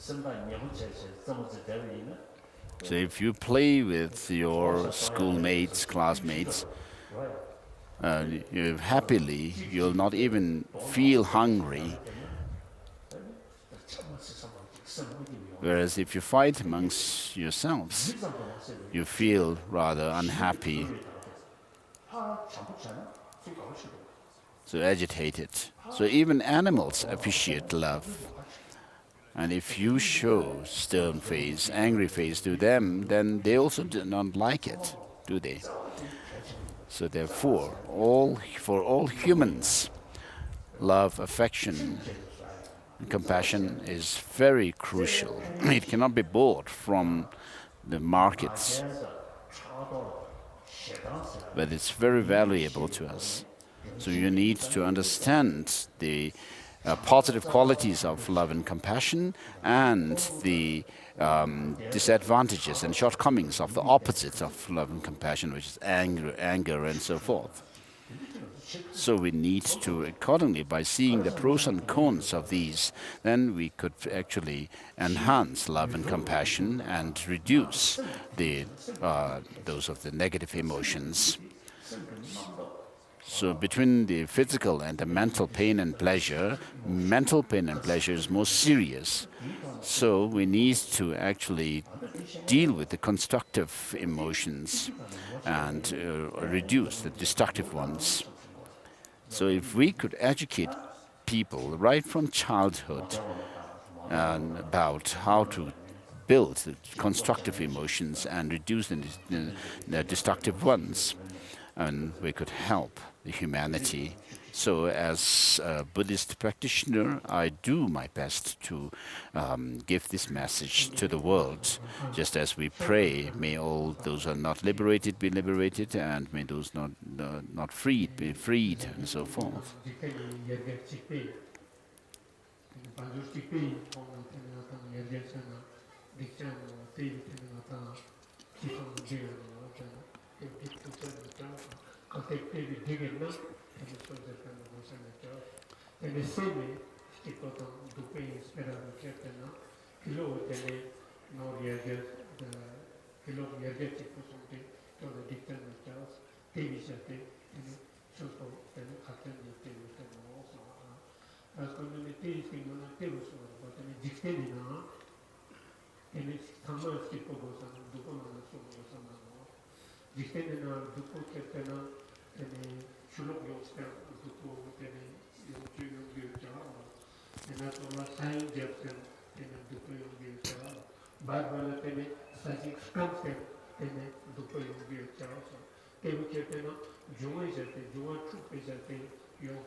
quando te sono bene I Diskenika e sono mistica Duncina e sono mistica che tena Duncina che Teuna ha Teresa ha Bunyate che una giurate Nyate che perché tena Javadina Denbar e China del Cano secular del Cane bene dopo che tena Marsman tene parte che Lune che e le scuduni che tena temica secular ethics del tene scuduni deci tene sapesi che ne stanno Timina che tena tene da sì che tena mata etico che 지가 본적 저쪽 부채는 쫄딱 맞아라 상만을 때문에 사인지 잡대 때 동안 세대 비가 때문에 그도에 통해서 나타내야 되는 권력에 대해 같이 제가 데포스탄트를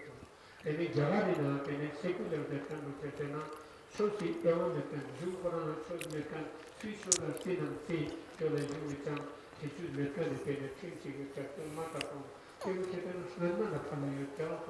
Tene sunu certi advani non tene Jetta tene advani non Jetta tene sono nianto discussion sono nianto tene javare non tenvano non fanno tene secularism di Yogacara tene che tene la prima charbat zakana tavo che tene sono mistica e sono mistica di rite di capago sono mistica di rite di capago tene storlen nianto Tibetan channel Denbara mana Stevona and mana Kustegona tene Storlin Dachas mene tene Chiga Toronto Stockholm Palano Mano tete Kyoto Madatan tene Sixto te Chiga Kinto Metempo Sombatan Community Sumada tene Tetu la Javana tene Tena Soda Mystica te Tunjuru tene Stubo tene Matan Shelfe tene Poma Abuja and secular ethics that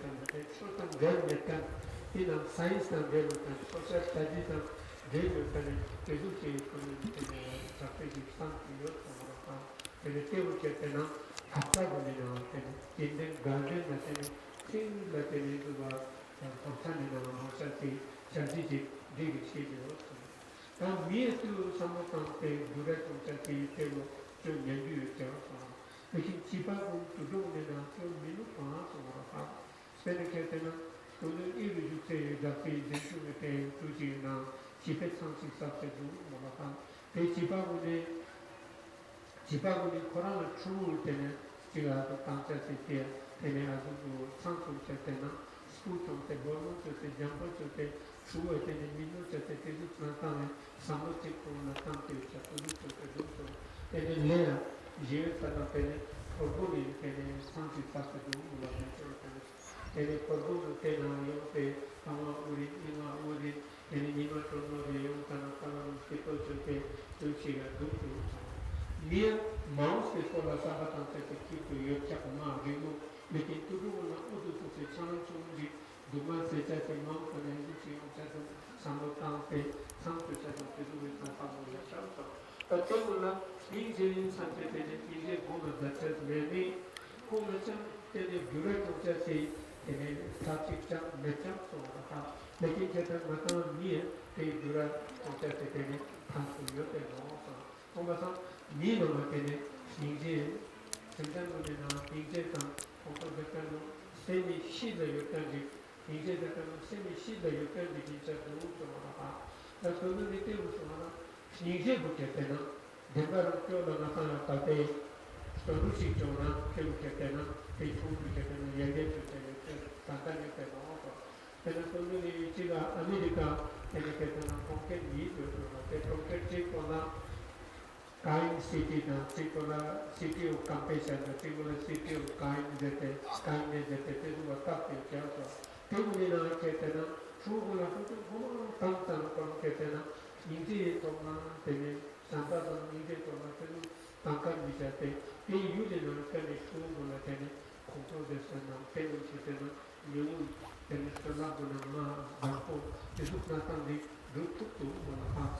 So Masanara, Nide the Kana, Tene, the Chanta, the Kana, Tenda, Sidna, Ni Ishita Yukani Tene, Tanji also, then Kuhula Tene, Vipena, Kijana Ketena Tene, Abami, Jalatuna Jala, Matana Jala, Omamata, Sotana Kazutora, Kipo Yomina, Nava Tene, Mana, Chankana Nyampo, Sevan Nyampo, Takana Nyampo, Tankatana, Tuskazu, Tana Metanji, Yankatana, Tatite, Dimus, Tetena, Yankatana, Tuna, Isu Namaji Pekarana, Foreto also. You never choose Juji, so that the cartoon did go on a Napsatic of the Doma, Napsatic in a Tene, True Tene, True Gena Statu, Young True Yato, Gena Staranje, Tene, Tigato, or Bodhichitta, Tene, Hasan, Gena Stapanje, Te Napsabo, Lotuk, Dalatuk, so many True Ratana and Yapo. Te tudo voto somarahana, somasa te trubina tene a pues natambo demo yokando qua tene ponte qua por bocado do. Yang nasce do moraia truci tene gema stato, yang truci sta na niento, yang truci non per tanto in attente tutte rite e tutti natano tene nasce do. Se u che tene niente dato somare tu na sana niento, quando tene sembra midita do te Content or Medomak, Medus Popotan Ganbo, Sperata Tansizano, in the Philomas Natambi, Tene, Gala Yokan, Tua Yokan be, Tene, True Chumina, Tene, Galatan, Tene, Dukan, Kill, Natamoyo, Champo. Champa the Kando Town, Vijay the Kando, Semi Silla, Yabetan, Yenta, Conto the Kando, listen to Gosano, Kule, Tene, Natan Kezo, Tene. Refuge just a capture the Bana, you can say your counsel. And there is money on the Chichibu, and the Sangitun and the Jista scriptures for Ketena, cosmology, Jista Chakuri for the pay for the penny, Sadatana Masaka, Sangitun and the Ketena, me you can do one and pay you start at a, you will make them to just a penny, touches and pay, do one and that's at a Tarantana the penny, so that the cannot pay.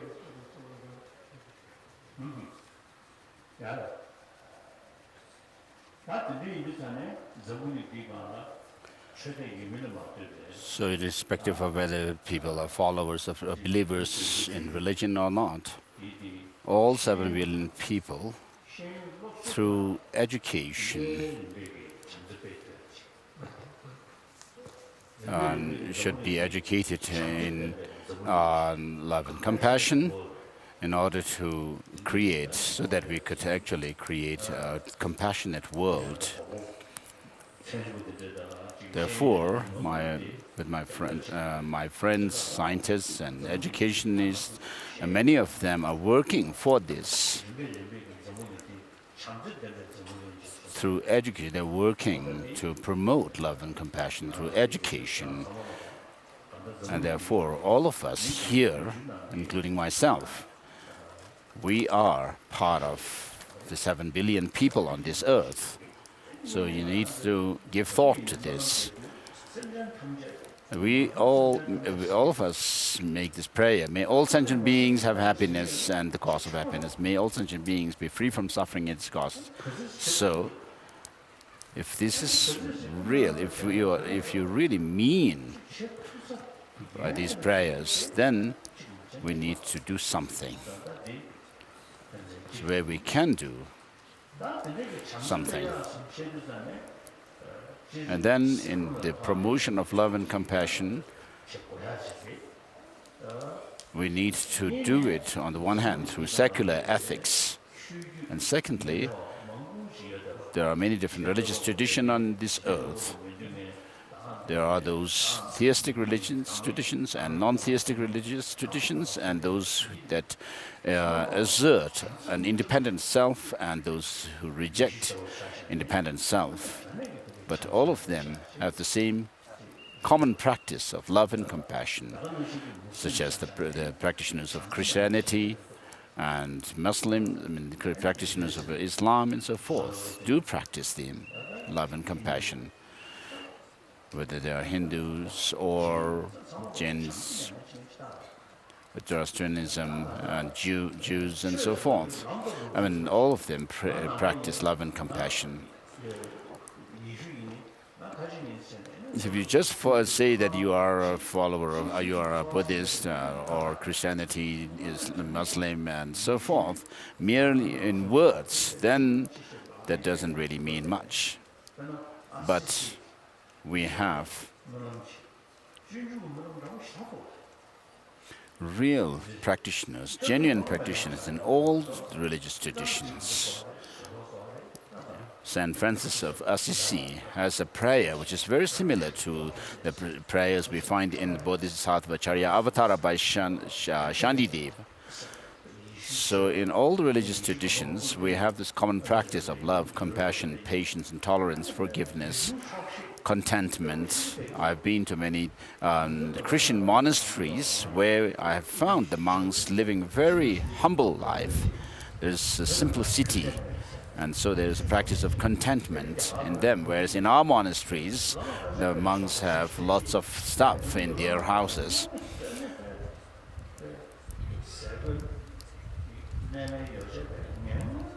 So I have seen really good practitioners in other traditions, religious traditions, living a very humble life. And then also there's the practice of self-discipline in all the religious traditions. So not only giving lip service to whichever religious tradition you are following, if you're a practitioner of the religious tradition that you profess as your religion, then you can see that in all the religious traditions and have the potential to promote and enhance the practice of love and compassion. And therefore, it is very important for all the religious traditions to be harmonious. In Ladakh, between the Muslim practitioners and then the Buddhist practitioners, and here in Nubra also, you have a very close, friendly relationship with between the Muslims and the Buddhists. So yesterday, the Muslim speaker from the said that in the future, when this kind of when the summer debate happens, is held, the Muslims will take part. It's very good, isn't it?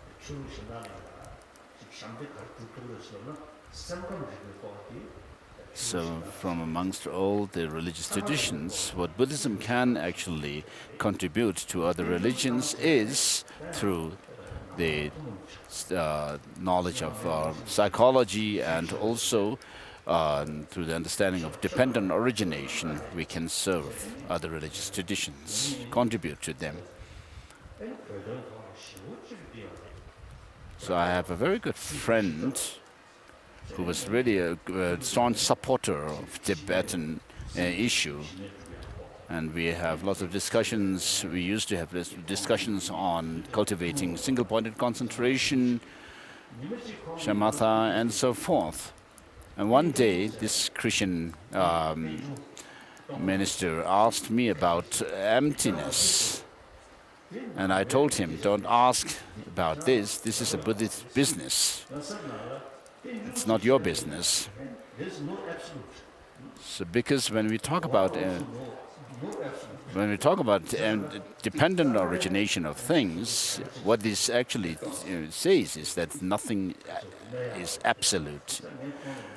And because of that, you can understand that there is no absolute God as such, and therefore I thought that it might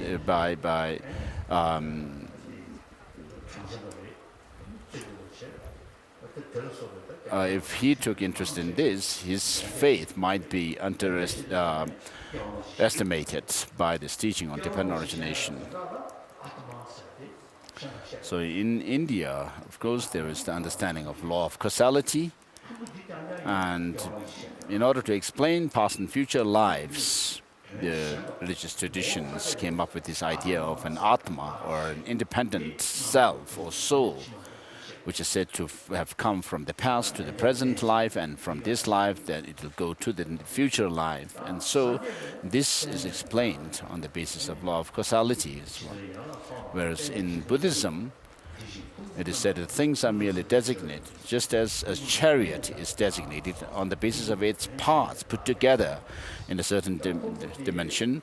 Likewise, a person is designated on the basis of his or her psychophysical aggregates, and these psychophysical aggregates also have the degrees of subtlety. The coarse one, slightly subtle, and then the most subtle. And the Buddhism asserts that things, there's no independent self,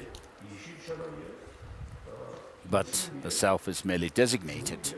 So I have very good practitioners amongst friends who are practitioners, sincere practitioners amongst the Christians, Jews, Muslims, and so forth. For example, we can have the example of Mother Teresa, who was really dedicated for the well-being of others. And there are many others like her who really serve humanity. And therefore, it is very important to have religious harmony. Now, here we are gathered for the teaching of the Buddha, to deal with the teaching of the Buddha. So as soon as he became enlightened, the Buddha said, I have found or discovered this Dharma, which is nectar-like, which is profound, unfabricated, peaceful, uncompounded, and clarity, clear light. If I were to teach this to others, nobody will understand me, and therefore I'll remain silent in the forest. So what he was saying was that this teaching on selflessness, rejecting any kind of independent soul or Atman, cannot be understood by the people at that time who were more or less used to the idea of an Atman, an independent self. And therefore, the Buddha said he will remain silent in the forest. As time went by and people became more and more receptive to this kind of teaching on selflessness, then when the Buddha was requested to turn the wheel of Dharma, he gave the teaching on the Four Noble Truths in Saranath, and gave the teachings on the Four Noble Truths, and each of these Four Noble Truths were also explained through the four aspects each. Whereas, for example, the aspects of impermanence, nature of suffering, emptiness, and the selflessness, with regard to that of the Noble Truth of suffering.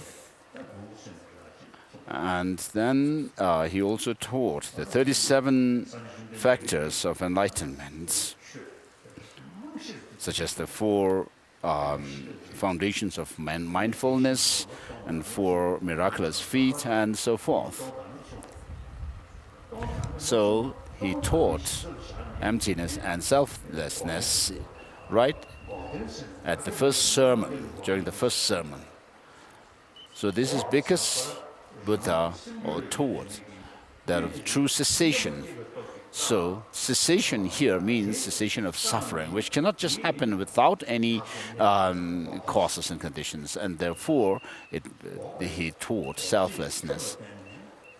So this true cessation of suffering must come through a means by which the causes of suffering can be stopped and eliminated and stopped. And therefore, in this elaborating the Four Noble Truths, the Buddha gave teaching on the 12 links of dependent origination, which begins with ignorance. And so because of ignorance of what reality is, we create suffering. And therefore, the opposite of what ignorance holds on to can be understood, and through that understanding and wisdom, we can eliminate this ignorance. And therefore, the ignorance is said to be temporary or adventitious.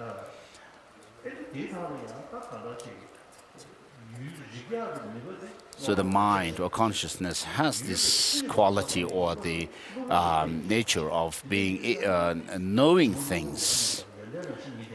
And this can be enhanced and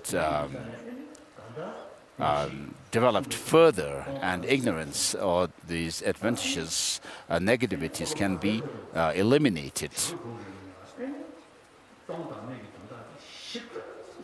And then when the Buddha taught the true cessation in greater detail, he gave the teachings of the perfection of wisdom.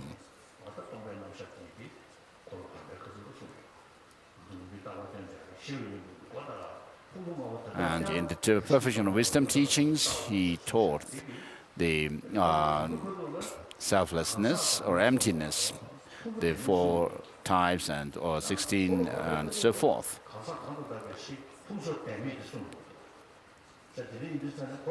So during the first turning of the wheel of the Dharma, the Buddha taught selflessness, and he was not talking so much about the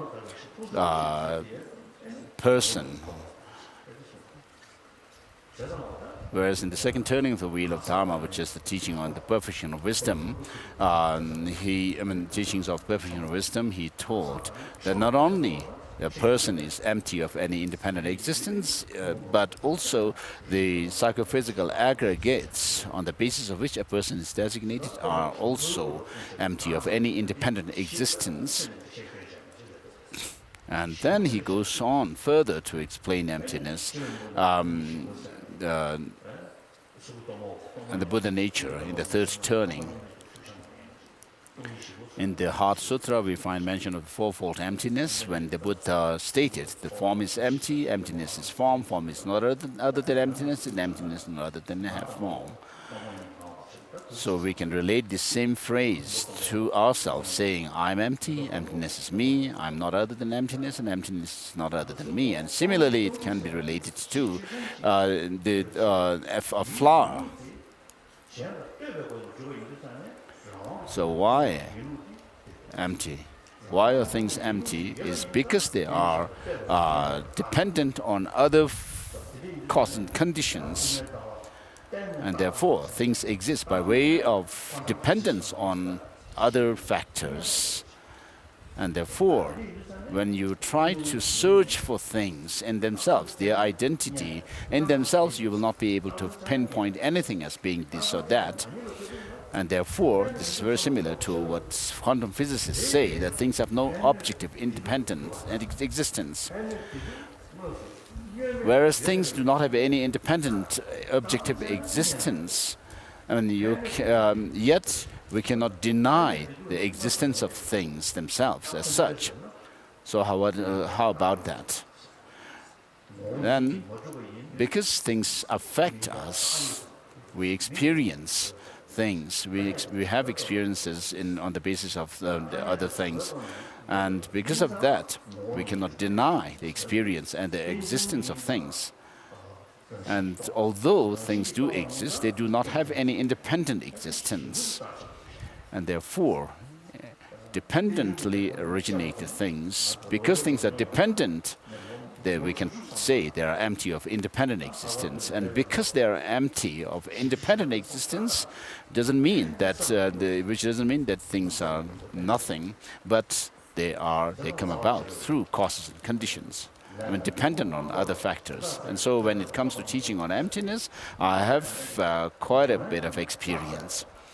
And therefore, emptiness is something which can be corroborated or verified from one's experience.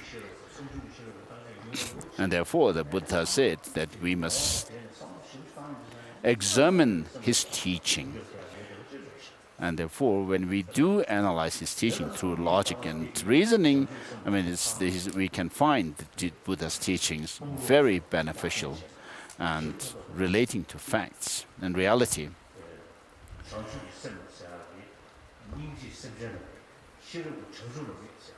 And so, this understanding of emptiness can complement our practice of bodhicitta, this altruistic spirit of enlightenment. So this is, the spirit of enlightenment is considered as the method or the skillful means, and the understanding of emptiness as that of the aspect of wisdom. And so these should be combined. These two, the method and the wisdom, should be combined in our practice of spirituality. As long as I was asking the children, the students, whether they can get something.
Cherbusana Sanskrit nalakare.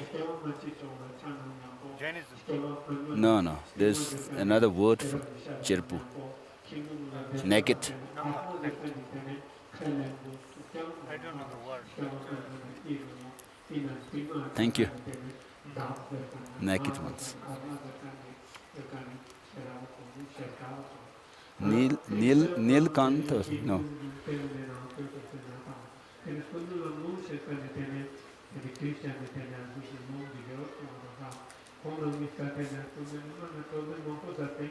Digambara. Digambara, Svetabara. There are two. Svetambara. Those who just wear only a loincloth. Digambara is totally naked. They consider the sky to be their cloth.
비자테 태고 카페 상게체 송산나 테네 지케네나 테네 스페라 소마지 페탄토 송테 테네 테이투레 카네 테니고네 테네 토나 타토조자마 모고조자마 그래서 프로그램한테 마소케어서 테이스팅을 테네 테네 상게 포란다 냥고 냥네 자타네 테네 코 테네 스남 요자 테우한라 테네 제스테 요탄 비자테 테네 예라마나 소파소마지 스페이스 요테도 테네 예라마자 소마자 제테 요냐고 테네 테네 상게테 테나 와라나테 테네 덴다지 소토로 송케어서 덴다지 소토로 송아서 덴다나 자무 요테야 테네 덴다 레레데데 테네 지지샤테 토토 교레야 테나 도마 미스터 도마 송다메테 유라비 유라테 스케르테기 테네 고파시 와제는 예지 테네 란드리카 도바 테네 예주베테 테도 와지지테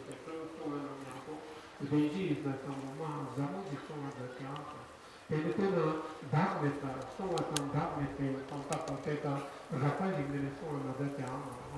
Tasting Mona, and the Tagotumpa, and the Shesi, those so other than and the Dharmeta, Contentment, and not Hamas. Directly by Chetana, Kangara Dharma, Ika Chetana, and the Sushi Dharma, so on.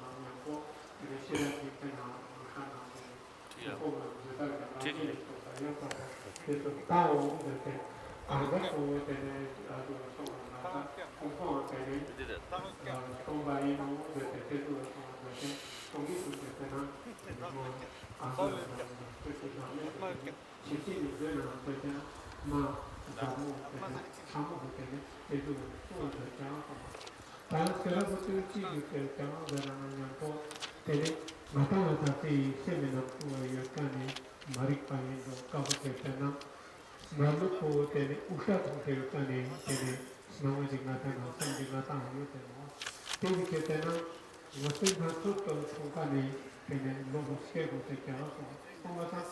I think Moses Maduko, Harvan and Yampo, Daresi, Chukani, Loboketana, Metan, Yuchetan, Terijate, Matamaten, Kadusi, Tona.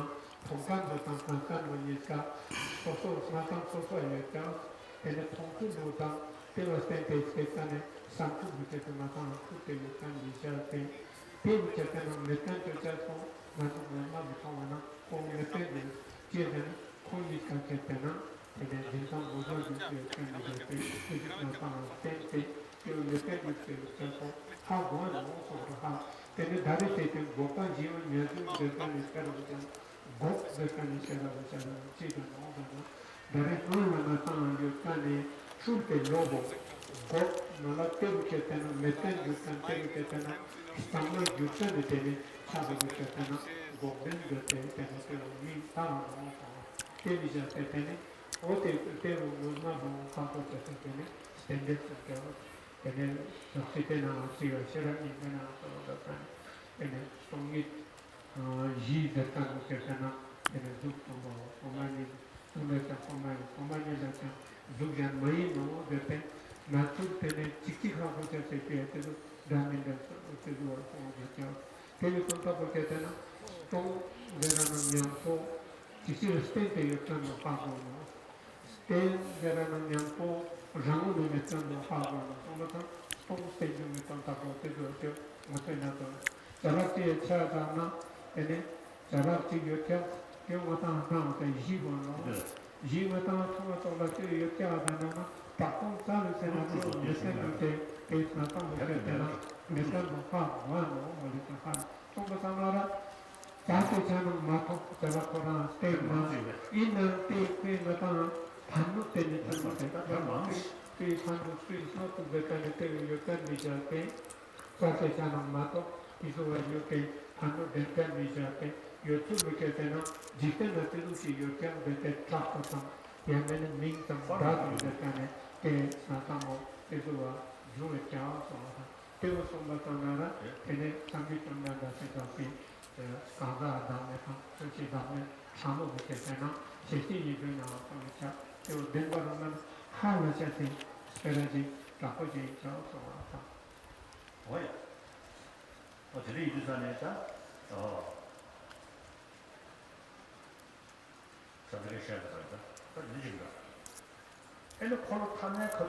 So during the third turning of the wheel of Dharma, which part of which is the Sandinimochana Sutra, which if you are, which was taught to those for whom, if they took literally the teaching of the perfection of wisdom, literally, then they may fall into nihilism. And therefore, the Buddha said that all compounded phenomena are of dependent nature. And then the dualistic appearance of subject and object is said to be that of the imputed nature. And then he taught that the subject and the object are non-dual, and therefore he taught the non-dual emptiness of emptiness, which is non-duality of the subject and object, which is the perfect nature. And therefore, when in the second turning of the wheel, the Buddha said that everything from form up to omniscience has no intrinsic existence, he actually, in the third turning, the Sandinimochana Sutra, it is said that he actually taught this with these three natures in mind, the dependent, the imputed, and the perfect nature in mind, saying that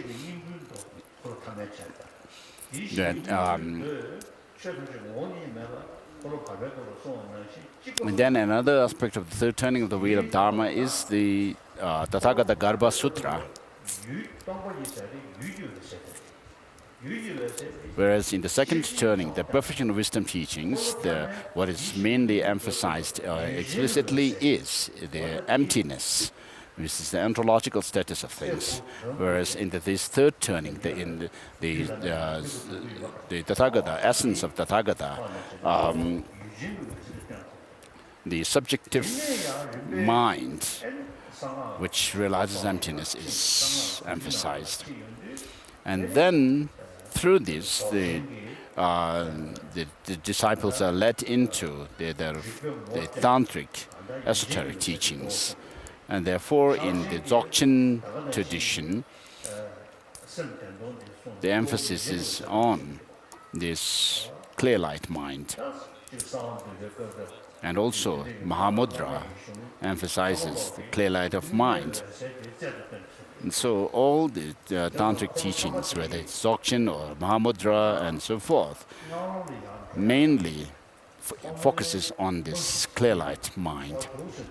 And so the teachings that are found in the Sutrayana lays the foundation for the esoteric tantric teachings, leading the disciples. So Gongdang Tenpe Döme has actually said that all these teachings, that the spectrum of teachings that the Buddha gave, from beginning with the sutra teachings, and then the tantric, within the sutra, the three turnings of the wheel of Dharma. The first turning teaches the selflessness, second turning emphasizes more elaborately teachings emptiness, which is the ontological status of things, and then the third turning, which is the Tathagata Garbha Sutra, emphasizes that the subjective clear light mind, and then this leads into those of the tantric practices. So this is like the Gongdang Tenpe Döme has actually said, use the analogy of climbing a mountain from the bottom going up to the top regarding this teaching.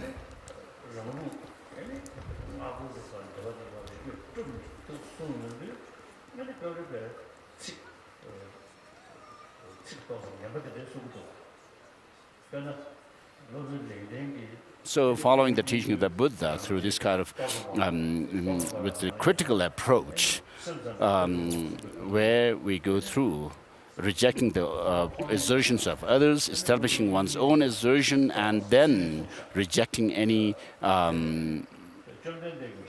criticism to that. And when you do that, then sometimes scholars have used very harsh words. For example, Viveka in his Tarkajvala, which is a commentary to his own text,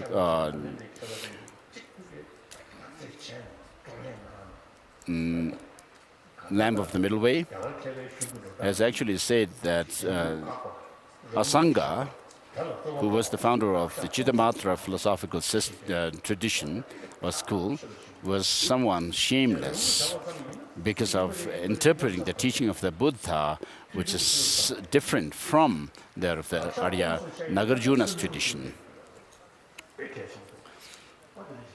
And so it's important for us to use our critical faculty and delve into the teaching of the Buddha, the profound teachings, and not just follow based on our blind faith. And so, as an introduction to the teaching of the Buddha, I'll go through the middle volume of the Stages of Meditation, which is on page 77. The English is on page 77.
유찬의 오상도 대두가자테 평가값이 수나가자테 때문에 평가값이 나타나요. 손대죠. 대부분 말은 하나씩 이노서 때문에 드림마다 모토 잡고 다시 때문에 지 스나도 가지고 대부 손대죠.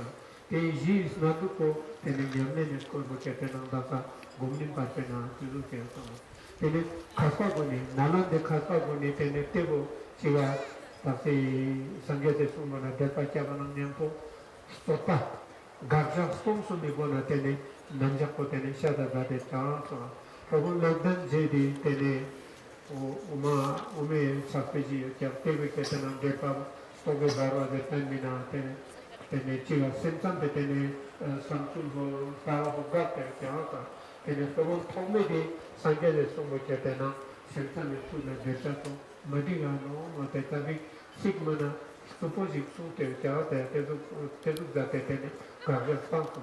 Then Ramu Zapatipe Gona Chana, then a Tozu Visera Peximani Yonsan Trasa. Homasan Malan de Television Muchatena, Handa Janmichi de Teo Tantan Hago Chute, then a Jean Rique Samotan Tebo Ka. Tasting on a Koran to some shop, tasting on a tenor stoppers, found the Tepene. Itu tene secha dawe senjen dungu botane sange tongka nangchila tantan chik yo na tebo na tene ga jak sponsor me gona tene analysis to tene satsu ji yo kya malan de kate satsu go tesu ma tapu ji no tebi ketena toju chike ga ma cha tene samju ga sano tebi ji na to ta tebi ketena nyamen to cha skor go ketena tene gomin parpe kana tene sa da de So this middle volume of the stages of meditation shows how to go about with meditation generally. And then in the 37 practices of Bodhisattva, when you, what it teaches is when you focus on the cultivation of the spirit of enlightenment,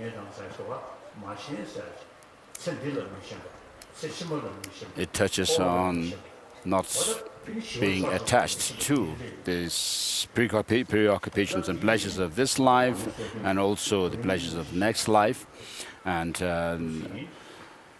not getting attached to samsara and so forth.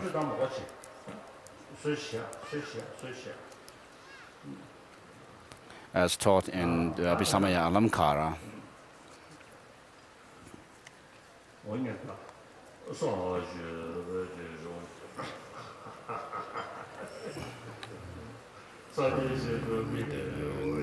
making an offering of mandala as a request for the teaching.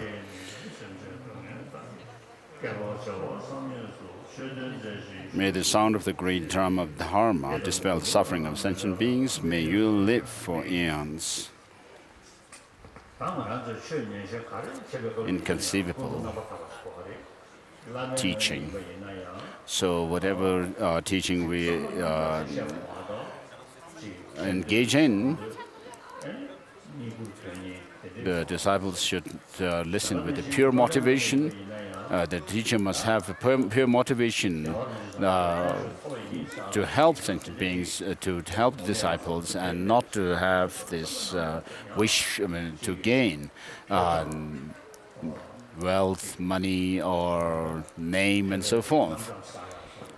And the disciples also must not think that you are going to receive the teaching with ulterior motives, such as to just be able to count how many times you have received, you have been able to receive the teachings and so forth. Just but to have the pure motivation.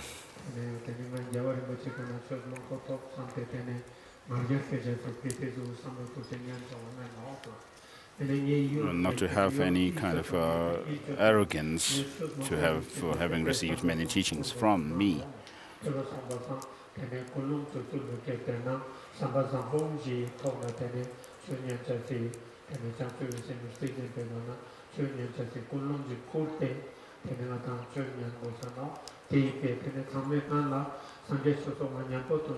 So let's see the prayer for taking refuge and Bodhichitta. To the Buddha, Dharma, and the Supreme Assembly, I take refuge until I'm enlightened.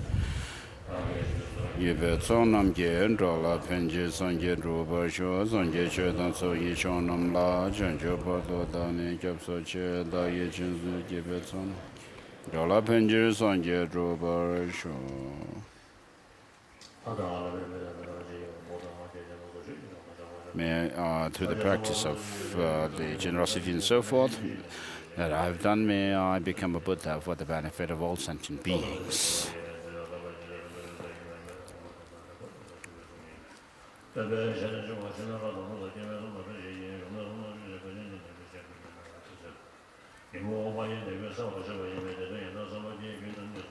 The teaching of the Buddha is a means to overcome all our diseases of the three poisons, the destructive emotions. And therefore, I will teach in the language of humans, asuras, and gods. I homage to the Gautama, who, moved by his compassion toward the sacred Dharma, to rid us of the distorted views. So the Master Nagarjuna has said that all the Buddhas taught their teachings on the basis of the two truths, which are the conventional and the ultimate.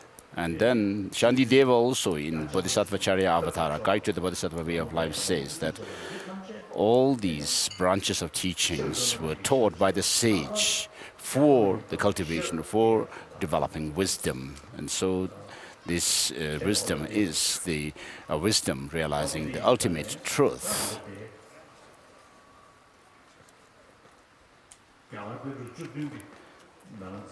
So of the 17 Nalanda masters, one of the master, Chandrakshita, philosophically speaking, he was the follower of the Madhyamaka, the middle way school of philosophy, a follower of Master Nagarjuna. And within the Madhyamaka philosophical school, he also followed the sub-school of Madhyamaka, which also incorporated the philosophical assertions of Cheeta Matra, the mind-only school, which rejects any external existence in things. And therefore, according to Sakya tradition, the Sakya scholars' tradition, they have a saying that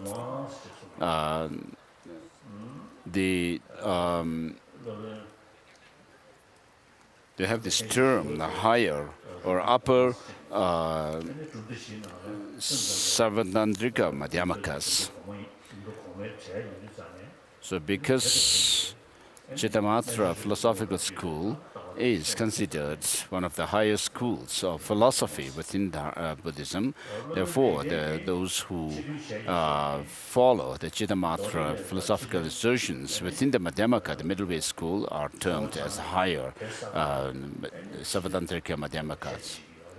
Whereas Viveca does assert the external existence of external phenomena, external things, and therefore the Sarvatantrika Madhyamaka philosophical school of Viveca is termed as the lower Sarvatantrikas.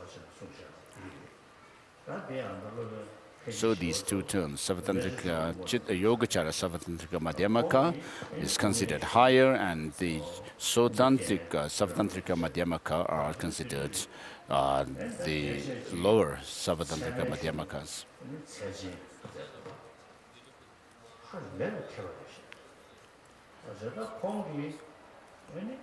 And so Chandrakshita wrote texts on Madhyamaka philosophy, such as the Ornament of Madhyamaka and its commentary, and then and also he wrote the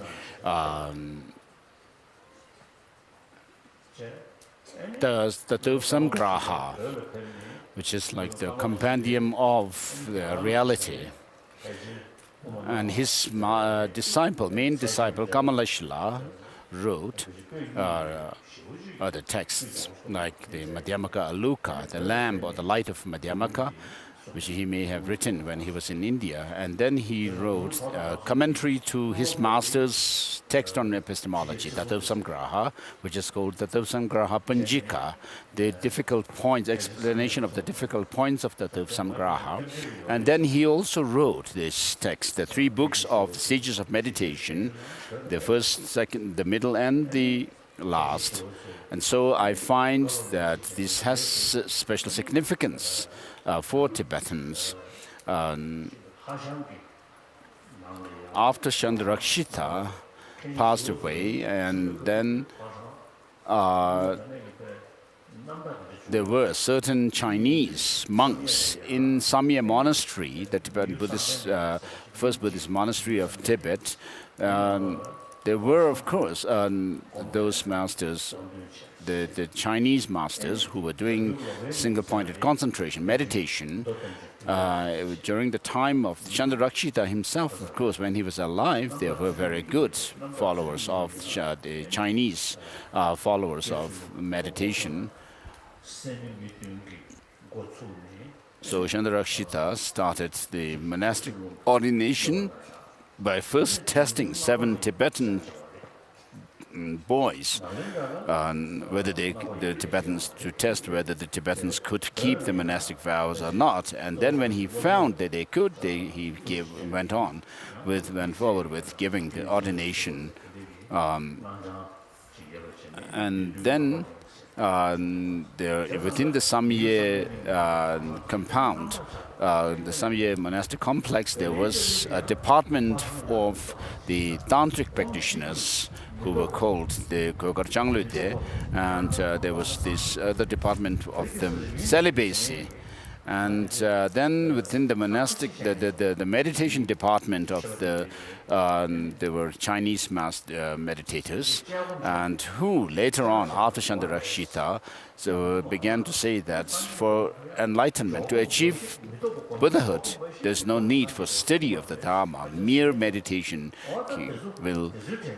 is enough for reaching Buddhahood. And so there are even today some Japanese people who do assert such things. I have met with students who have asked me questions about whether meditation, single-body meditation alone is sufficient for enlightenment. And therefore, because of this kind of misconception happened in Samye Monastery at the time, in the 8th and 9th centuries after Chandrakshita passed away, then the Kamalashila, who was the chief disciple of Chandrakshita, was invited to Samye, to Tibet, and therefore he had debate with the Chinese masters. And then after that debate, he wrote these 3 books, the first, the second, and the third book of Stages of Meditation. And this is rather the second volume, or the middle volume of the Stages of Meditation is rather not too long, not too short. So maybe I am thinking too much. So Adisha came to Tibet in the 10th, 11th centuries, and he wrote The Lamp for the Path to Enlightenment. And he was invited by Changjubu, who was the nephew of Ishiwu, who actually initially had the intention to invite Adisha to Tibet, and lost his life in the process in the hands of some evil king called Karlok king. And then at that time, of course, Tibet was fragmented, in a state of fragmentation, and even the Ladakhi king at that time actually bullied the Tibetan descendant of the Tibetan king, like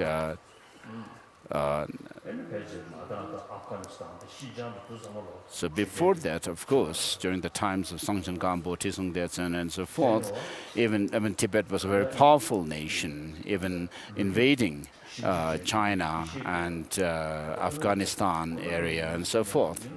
some university, I think it was University of Columbia, some scholars have done, actually investigated in the Chinese documents and found that in the 7th, 8th, and 9th centuries,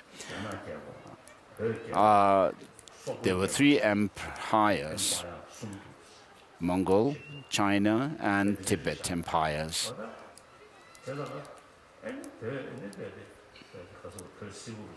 But later, from the 9th century onwards, Tibet became rather fragmented, and there was a very small principality ruled by the descendants of Ngari, the Tibetan kings in the Ngari region of Tibet. And they were really weak in terms of power, and whereas therefore they were not very powerful militarily and so forth.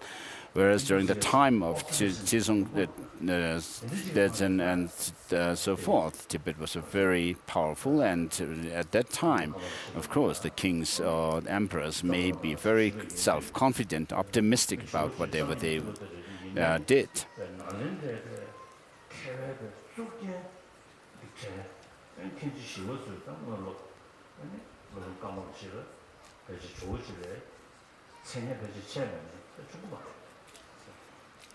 So Adisha came to Tibet, of course, wrote the pamphlet, the Path to Enlightenment, but I don't think Kamalashila would be any less popular than that of Adisha.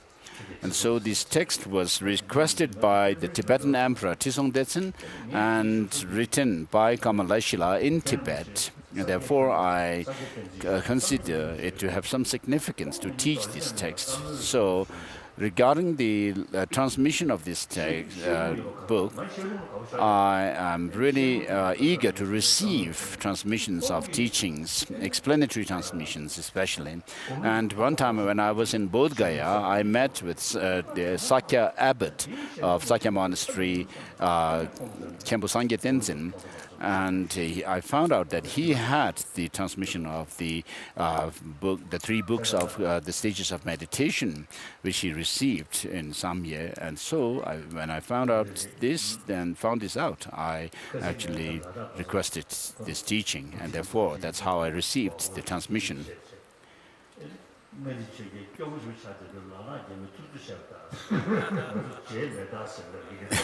So when I was with some few Ladakhi counselors or officials, I said that when Tibet became very weak at the time of the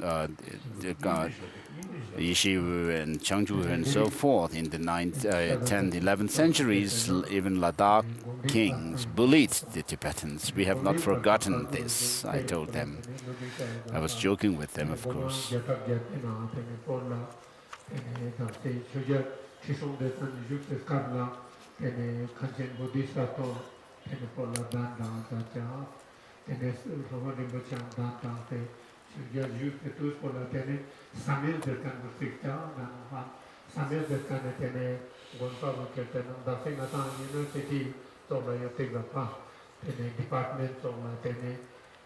Translation department, there are some Sanskrit and Postala Yucha, Detanchik, Tene Suba Gomjakane Detanchik department of Chik, Tene Ketena Subaya, Schmatzi Yamechokane Detanchik, Tena Toba Galondam Gituli, Tene Yamechokane Detanchik, so Kizu Ketena, Gompa, Tegompa, Tene Ketena, E. Chigabo Ketena, One Chiga Kamalashila Tacha.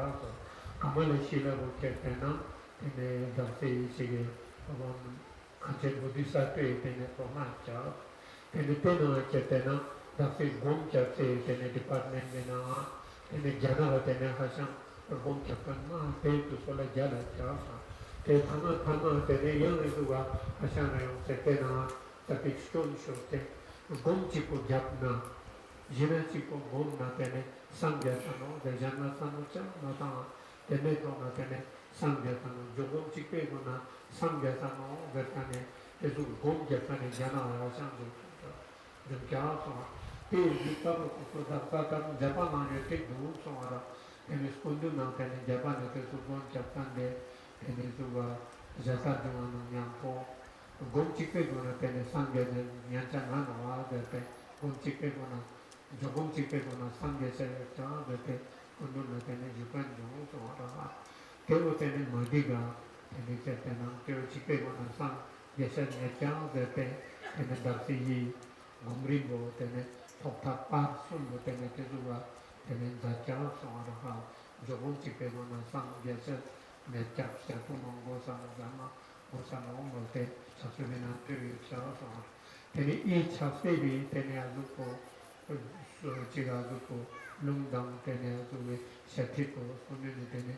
saske tene azuko kampoji sangestanjin detan vikana tene yuspen so tesik tene doje dana zutana nyampo saske kampona tene chomo chodana nyampo tene bomni tota parto tene ne shalunji zutsene zutsene troto via nel postone tayu tene e giusto nel diciamo na sulla ponte tene ivi tene ci lavo shalom che tena sa che tene campo sangue standini con giusto tene di shala sa certo tene gomri papa insomma tene scondo torno troste tene choser ci sono dei giusto scasso là poco che tena ma shuchene che Japote tu sola sente vicina tene japo takosume chasa yana japo sope japo pore japo takosume chasa tene tasting na poto chetano tresola sonte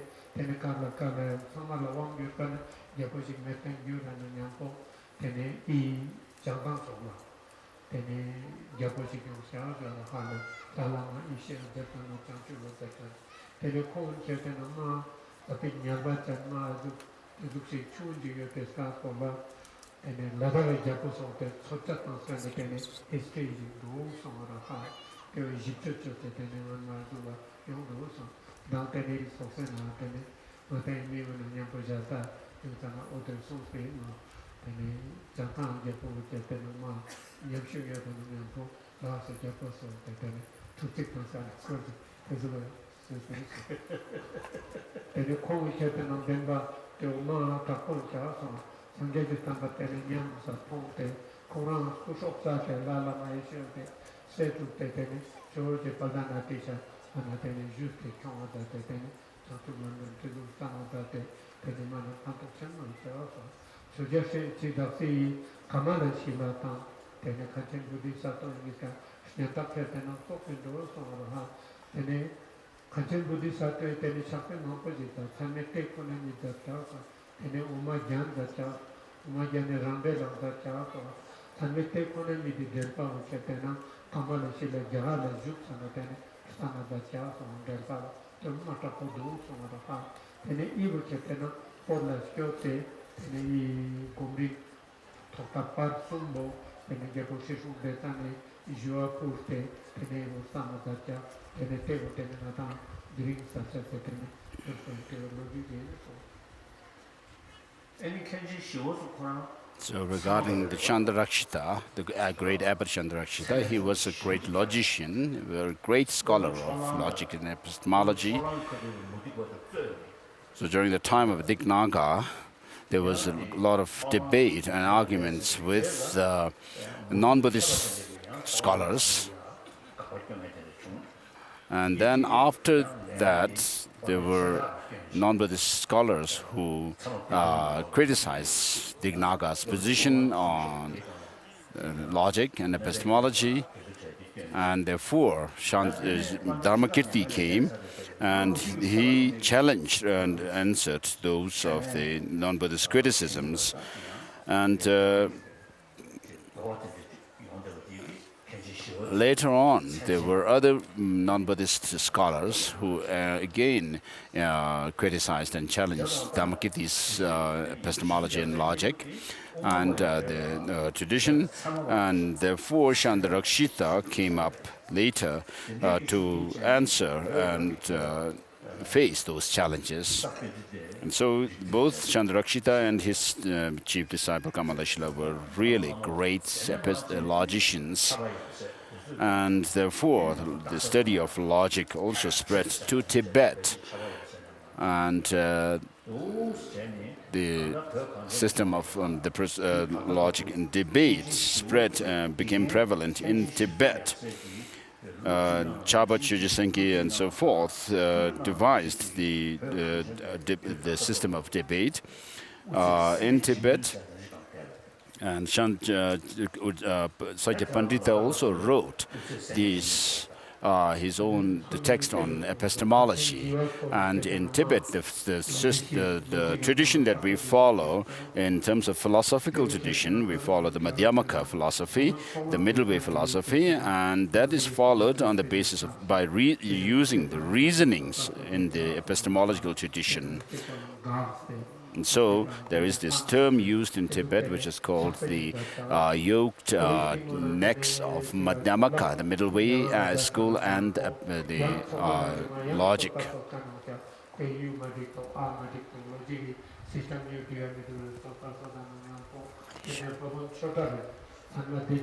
Dish.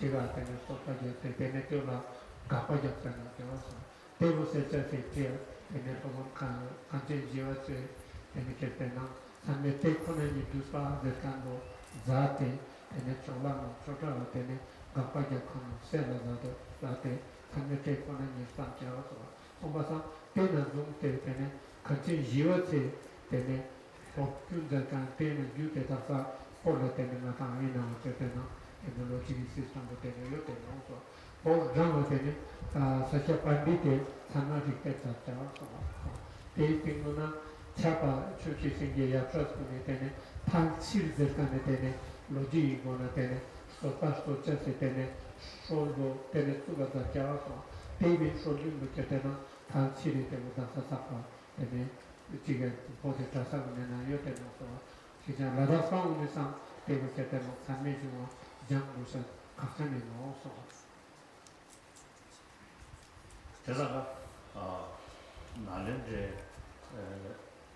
So the great, out of the 17 Nalanda masters, who followed logic, the only followers or who actually have kept up with this tradition of logic, using logic and reasoning for study, is only amongst Tibetans. And because Ladakhis, you also follow the same tradition, you need to also keep up with this tradition of logic and reasoning.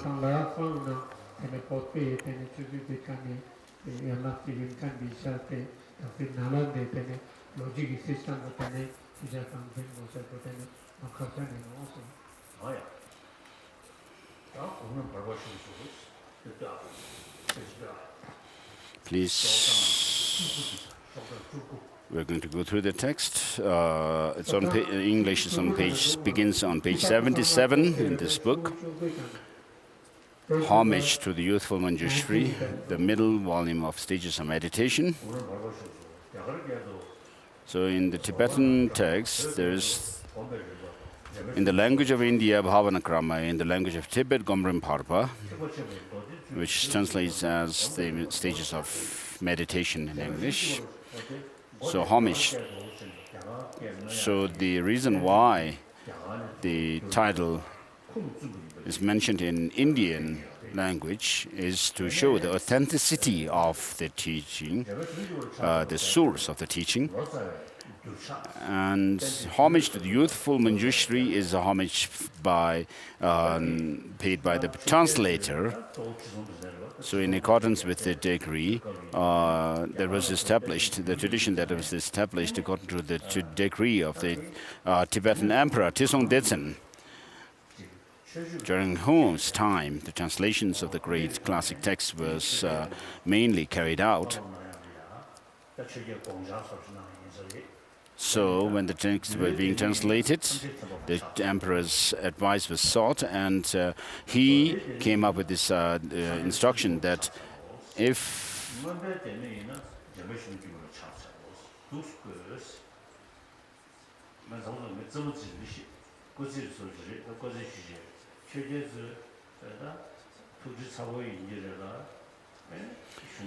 So if the text comes within the category of sutras, then the homage should be paid to Buddhas and Bodhisattvas, and then if it falls under the category of the Abhidharma, then the homage should be paid to Manjushri, and then for those texts which have to do with monastic discipline, the homage is paid to the omniscient one.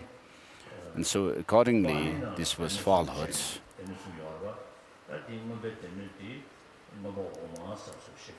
So in the Pali tradition also, there is the Abhidharma scriptures, and these are termed as the lower Abhidharma, whereas in the Abhisamaya Alankara tradition, it is said the Panchaparami, the perfection wisdom teachings are higher Abhidharma. So, of course, we have the two classes of Abhidharma, which are called the lower and the higher Abhidharmas, which is to say the Abhidharma Koshakarika is considered the lower Abhidharma, and then Abhidharma Samuchaya considered as the higher Abhidharma. But here, the higher and lower is not according to this kind of tradition, but the understanding of the teaching of ultimate reality, of emptiness. On the basis of that, the Prajnaparami, the texts are considered higher Abhidharma. So as I have already explained yesterday, that there are three phases of developing understanding of the teachings. First is based on merely hearing the teaching, listening to the teaching, and then the second is developed on the basis of reflection. And then you go into that of understanding that is drawn through meditation. And so we need to combine both the analytical meditation and that of the focusing, single-pointed meditation.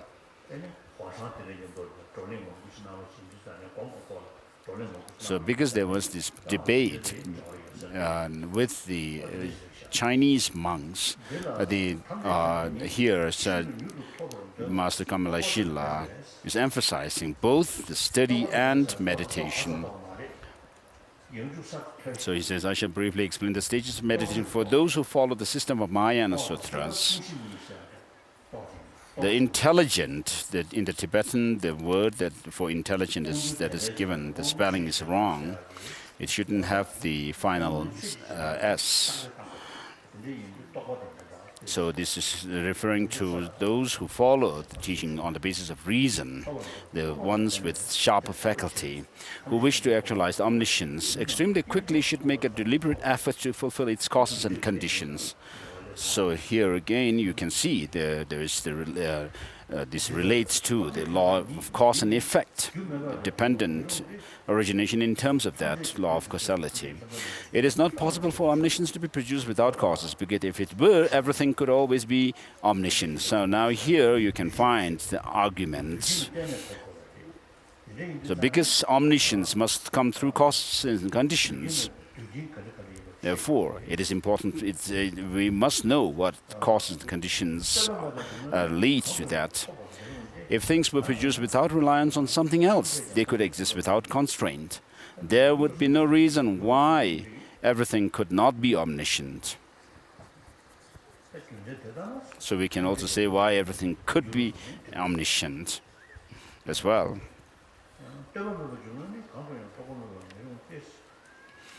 So if things were produced without reliance on something else,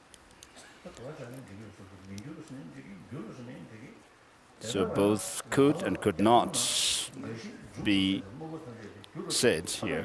Therefore, since all functional things arise only occasionally, they depend strictly on their causes. Omniscience too is rare because it does not occur at all times in all places, and everything cannot become omniscient. So when we study the primer, logic primer, we learn about the established objects, existence, and objects of knowledge and so forth. And objects of knowledge is divided into those that are compounded phenomena and those that are uncompounded phenomena, or the existence is categorized into these two. Therefore, it says all functional things arise only occasionally. In that case, if you ask, the uncompounded phenomena, which are the qualities of the Buddha, do they not come through causes and conditions? So because the Buddhas have gone through the training of the paths and the Bodhisattva grounds, they have attained those qualities within themselves. Of course, they are dependent on causes and conditions. So we make this distinction that they are dependent on causes and conditions, but they are not brought about by. They are not the fruits of causes and conditions as such. Omniscience too is rare. Therefore, it definitely depends on causes and conditions. Also, from among these causes and conditions, you should cultivate the correct and complete causes. So the causes must be correct and complete. If you put the wrong causes into practice, even if you work hard for a long time, the desired goals cannot be achieved. It will be like milking a cow's horn. Likewise, the result will not be produced when all the causes are not put into effect. For example, if the seed or any other cause is missing, then the result, a sprout and so forth, will not be produced. Therefore, those who desire particular results should cultivate its complete and unmistaken causes and conditions. So not only the causes should be complete, but you should not be confused regarding the sequence of the practices. So in order to sow a seed, to have a sprout or a harvest, we need to sow the seed at the right time with the right manure, fertilizer, heat, and so forth, and water and so forth. We should not put too much water and nor too little and so forth. If you ask what are the causes and conditions of final fruit of omniscience, I, who am like a blind man, may not be in a position to explain.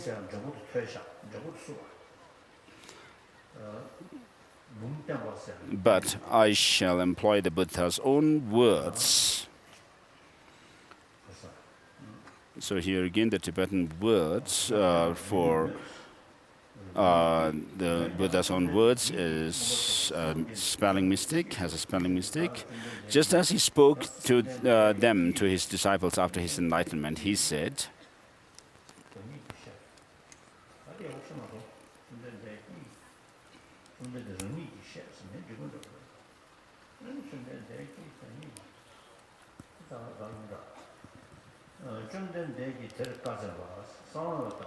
Vajrapani, Lord of Secrets, the science and wisdom of omniscience has its roots in compassion, arises from a cause, the altruistic thought, the awakening mind of Bodhichitta, and the perfection of skillful means. So the perfection of skillful means refers to the 6 perfections.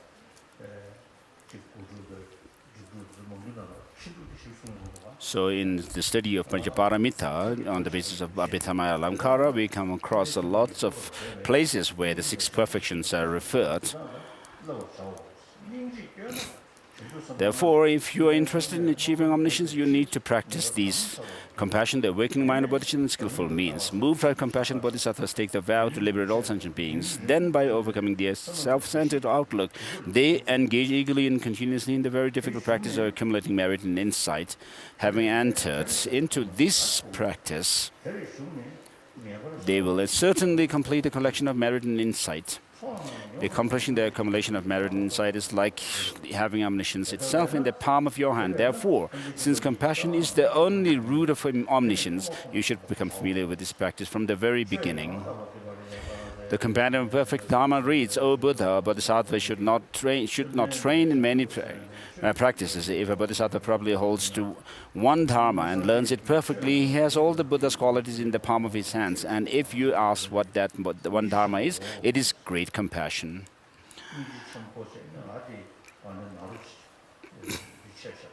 So you should put a naro on the ha at the end, which is missing. The Buddhas have already achieved all the own objectives, but remain in the cycle of existence for as long as there are sentient beings. This is because they possess great compassion.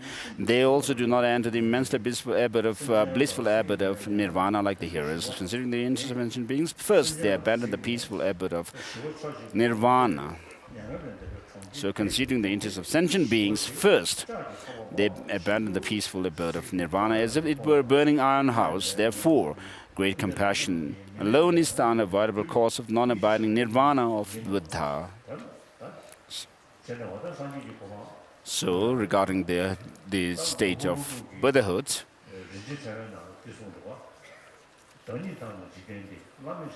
in Nagarjuna's Naratna Valley, the precious garland, it says this verse,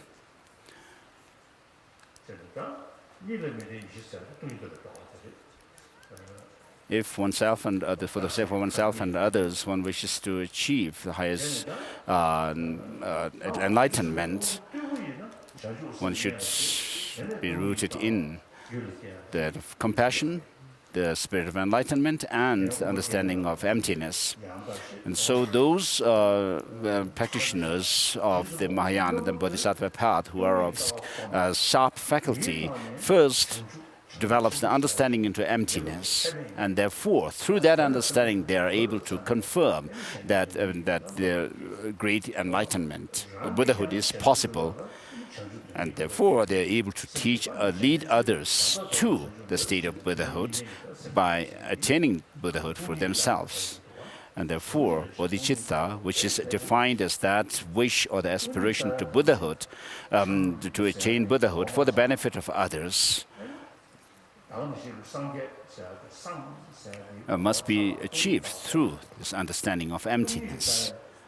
Because when you come across the word Buddha, which in Tibetan is sang, meaning overcoming all the defilements, shortcomings within ourselves, and ge means having this full understanding of everything.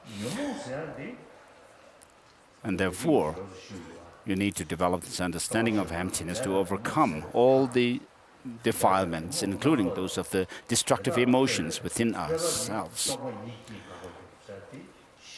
So Master Nagarjuna says in Medomak Karika, the fundamental wisdom verses of the middle way, says, why we are born in samsara, this unenlightened existence, is because of karma, and karmas arise because of our destructive emotions. And destructive emotions in turn arise in us because of this kind of an exaggerated outlook on things. So in the Lamrim teachings, these kind of detailed explanation of the destructive emotions based on this exaggerated outlook is not, we do not come across this much. So Master Nagarjuna says, elimination of karma and delusions, there is, by elimination of it, there is nirvana, liberation. Karma and delusions come from this conceptual thought, which is this destructive outlook, exaggerated outlook, and that in turn comes through a certain mental construct. So even some scientists, one of whom I know very well, and whom I met when he was in his 80s, and then later, 2 years ago, I deliberately went to see him. So he's not a religious person, but a scientist who has actually dealt with and treated people with psychiatric problem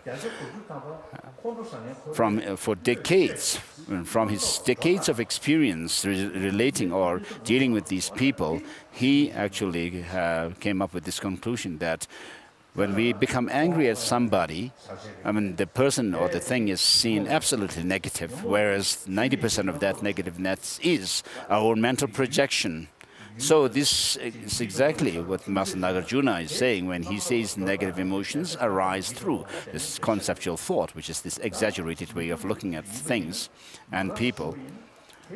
So when we see, because of this exaggerated outlook, when we see something beautiful, or we become totally obsessed with it out of attachment, and when we become something unattractive, we become absolutely averse to it. And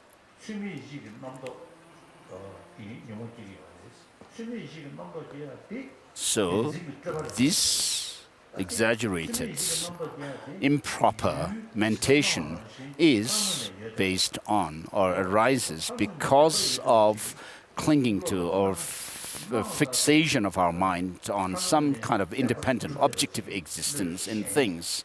Because we cling onto such existence, independent, objective existence, then we have that kind of exaggerated. Whereas if you are able to say that whatever appears, whether beautiful or unattractive, I mean, they do not have any objective independent existence, then there is no basis for this exaggerated outlook, exaggerated perception of things. It's very clear. So elimination of karma and delusions, there is liberation. Karma and delusions arise from exaggerated outlook, and this in turn is based on this mental construct, the fabrication. So Buddha is saying that suffering is because of our ignorance. It's very clear. Why do we suffer? Because we are ignorant. We think that if we are able to defeat our enemies, I mean, there will be victors.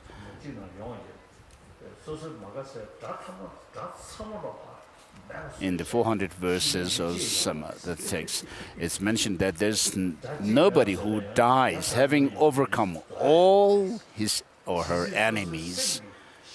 Because once you have overcome some enemy, there will be others who will also rise against you. And so this is something logical. They are not using any scriptural authority, scriptural citations, but using logic. So because we see things as if they have some independent own existence, the understanding of emptiness is able to confirm to us that there is no such existence in things. And therefore, there's no basis or ground for this improper mentation, inappropriate mentation. And therefore, it is possible for us to attain the ultimate state where we have abandoned all negativities, defilements from within our mind stream. And this is possible through the understanding of emptiness. So both the obscuration, which are the destructive emotions, and the obscuration to knowing everything. So in order to attain this knowledge of everything, overcoming the obscuration to knowledge, it must the understanding of emptiness must be combined with the Bodhichitta.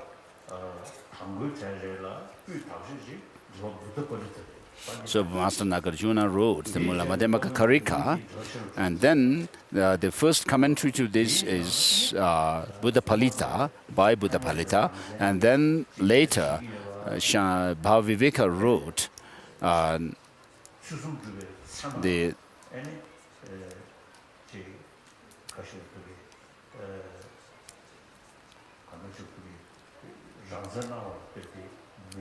So, according to his commentary, he seems to be in the lamp of wisdom by Master Viveca. He seems to assert some objective existence in things. And then there's a common locus or I mean, that can be agreed between the different traditions.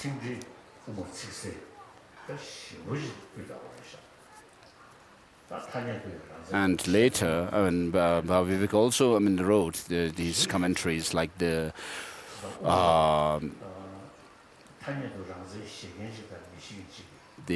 essence or heart of Medemaka and its commentary, Dargajwala, and later Chandrakirti came and he wrote the Madhyamaka Avatara and the commentary on Mula Madhyamaka Karika, which is that of the Prasana Pada. So if we assert some objective existence in things, we will not be able to overcome the destructive emotions completely. And therefore, the improper mentation cannot be overcome because there's something to hold on to for them. Whereas if we are able to assert that things do not have any objective existence, whatever, that they are merely designated, then all objectification is destroyed. Therefore, those who study Madhyamaka texts must really give serious thought to these. So I had an assistant in debate from Mongolia, Senshep Nguduchonye, and he was especially interested in Madhyamaka philosophy. And so because of his influence, I began to take eager interest in Madhyamaka. I clearly remember this, that he told me,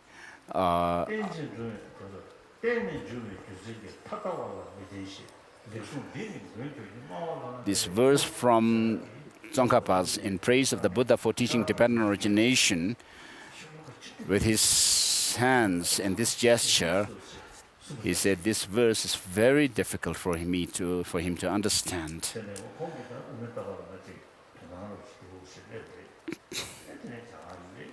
So because of his influence, I began to take interest in Madhyamaka philosophy. So I do read, even today, I do read texts on Madhyamaka.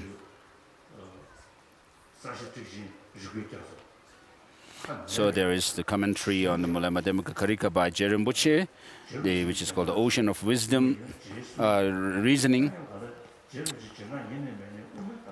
So which is a very marvelous text. So whether you are a follower of Tsongkhapa or not, if you could study these texts, the inside section of Lamrim Chemo and Lamrim, the smaller Lamrim, and also the text on the definitive and interpretive meanings of the sutras. And it's really important, would be helpful. So to study these is very important. So it would be good for you to study. Whether you are Kagyupa or Nyingma, followers of the Kagyu or Nyingma traditions, of course you have your own text from your own tradition, from your own scholars. But if you could also compare them or read these 5 texts by Tsongkhapa on Madhyamaka side by side, it would be really helpful. So if you understand if you understand what emptiness means, then you will be able to understand what is meant by Sang Gye.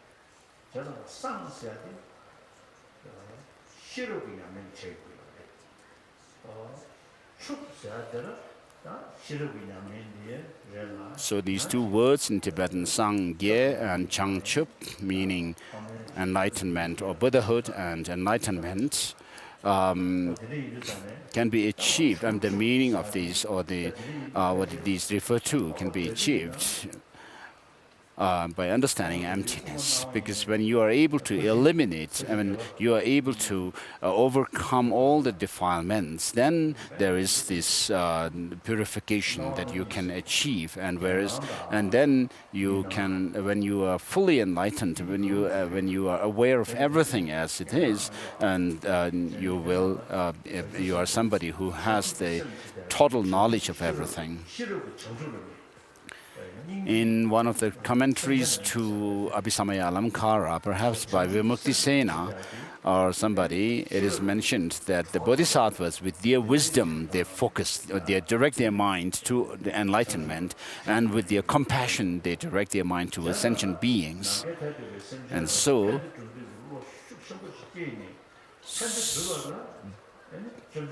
by developing this great wish and aspiration to benefit all sentient beings across the expanse of space, when you have that kind of determination, what you need to do is, as the Buddha said, the sages do not wash away the sins of sentient beings. They do not remove the suffering of sentient beings with their hands, nor do they shift their own realization into others. But how do they help sentient beings? By showing, as the Buddha says, by showing in that verse, that very verse, by showing the reality as it is, they lead beings to liberation. So by showing or teaching the antidote to our fundamental ignorance, and in the process they also teach the method part of the practice, such as compassion and so forth, and then also teach that of emptiness, the ultimate nature of how things are, which is opposite to how ignorance holds on to, which is to say that it holds on to some objective, independent existence in things. And so, when we talk about the interest of fulfilling the interest of others, what that interest is that of ultimately that of the liberation which the others would attain.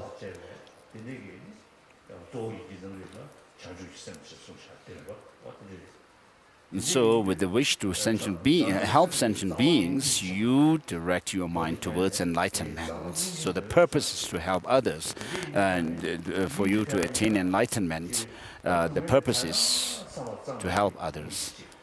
So within compassion, there is this mere wish that others may not have suffering.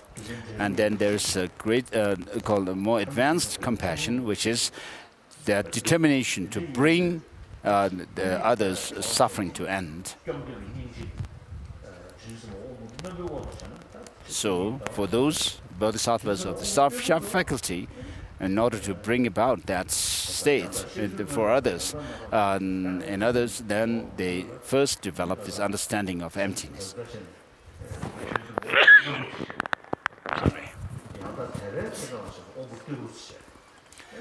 So Chandarakshita actually makes this distinction between the bodhisattvas of sharp faculty and dull faculty. The dull faculty, those with dull faculty first develop that of the Bodhichitta and so forth, and then they go on to develop the understanding of emptiness.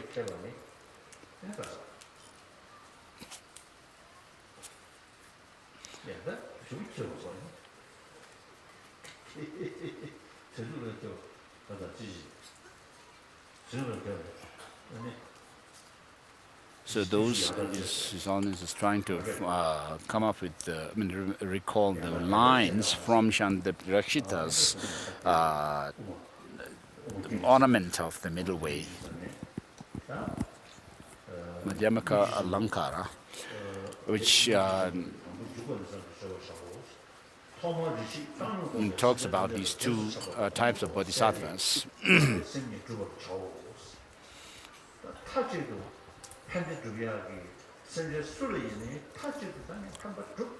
So therefore, since there is no ground for being attached to some and hating others, I shall develop mind of equanimity towards all sentient beings.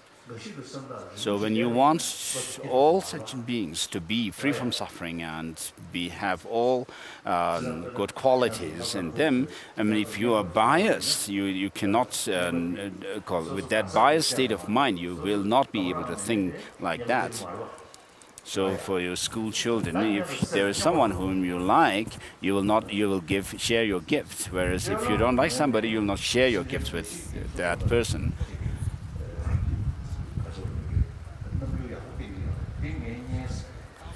So generally, when we call some people our friends, it's because they do some good to you. Whereas the others, so for some others, we call them as our enemies because they are the ones who do something bad to you. So to some we feel distant, and to others we feel close. So this is on the basis of their own behavior, attitude towards us. So your love towards some and hatred towards others is biased. So that love is actually tinged with attachment, whereas compassion does not consider whatever behavior or attitude others have towards you. You are actually looking at the person himself or herself, regardless of what they do to you, because they are same like you, wanting happiness and not wanting suffering. So we do not love ourselves because we are kind to ourselves as such, but because there is this innate wish to have happiness and not suffering.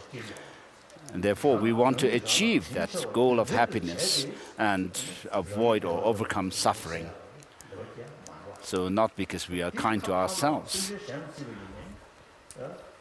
So using extending the same logic, we can understand that others also want happiness and not suffering. This is instinctively. And therefore, thinking along these lines of wanting happiness and not wanting suffering, we develop this sense of equanimity. Whether they are believers or non-believers, whether they have good behavior or the expression to you or bad, it doesn't really matter. The person is one, same like us, wanting happiness and not wanting suffering. And therefore, we develop equanimity. Our loved ones, near and dear ones, friends and so forth, whom we like, are same in wanting happiness and not wanting suffering, and our enemies also are same in that. Begin the meditation on equanimity by thinking of a neutral person, and then consider people who are friends and foes.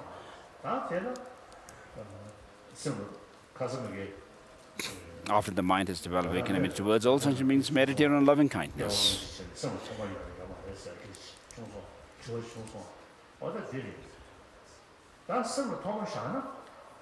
So we have discussed about whether the mind has a beginning or not.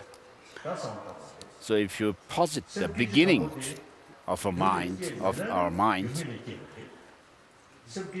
for example, if the first moment of mind has not come from a cause, then the next moments of mind also could come without cause.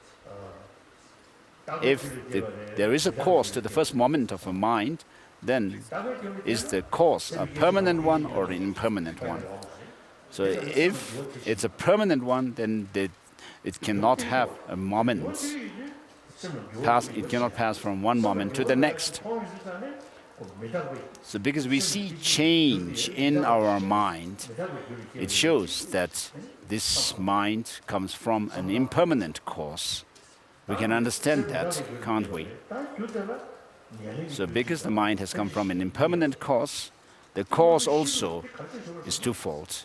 A substantial cause, the basic primary cause, and then a cooperative condition. So why do we have these two causes? We can explain it as nature. So on the basis of the functionality of things and the dependent or relativity of things, we can talk about the evidence.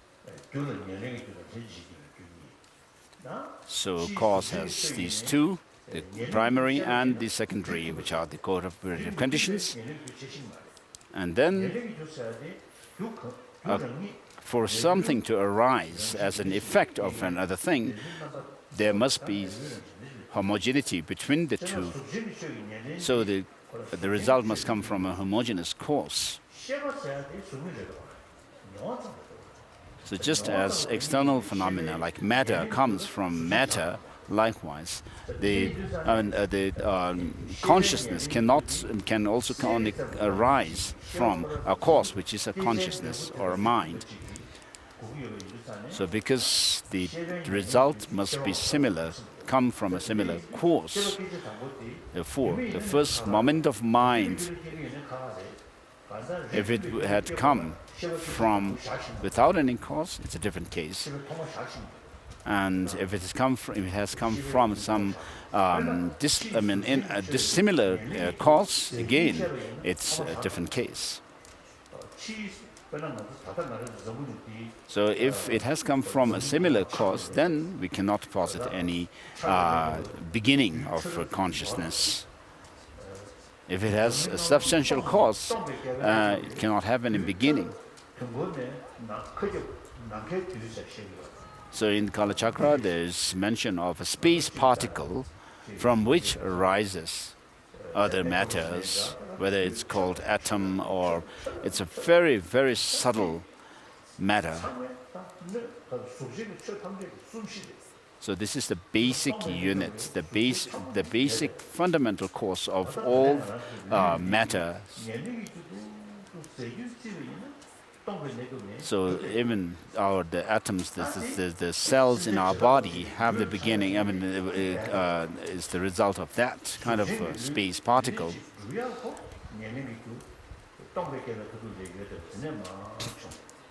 So at that time also, when the space particle was there was this cause, the fundamental cause of the body that we have. And then as these particles came together, formed molecules and so forth, and then there came a time when the molecules could actually be a basis for consciousness. So we are talking about evolutionary theory from the Buddhist perspective. The evolutionary theory of Darwin is very similar.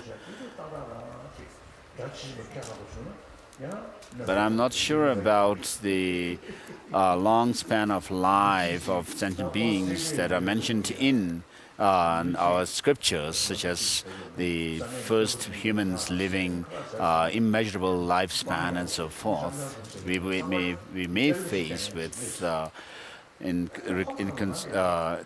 faced with challenges. When I was once in Australia, one person came to me and asked if I believed in dinosaurs. I didn't know why he was asking. Of course, there are pictures of the skeletons of the dinosaurs, and when the scientists checked the age of these, it's like millions of years old. So when he asked this question whether I believed in dinosaurs or not, I wondered why he was asking. But later on, I learned that there are some very conservative Christians who believed in literally what is said in Bible. And so in Bible, according to Bible, this earth is only 5,000 years or so old. So therefore, for ourselves also, it is said that the first human beings lived immeasurable lifespan, and then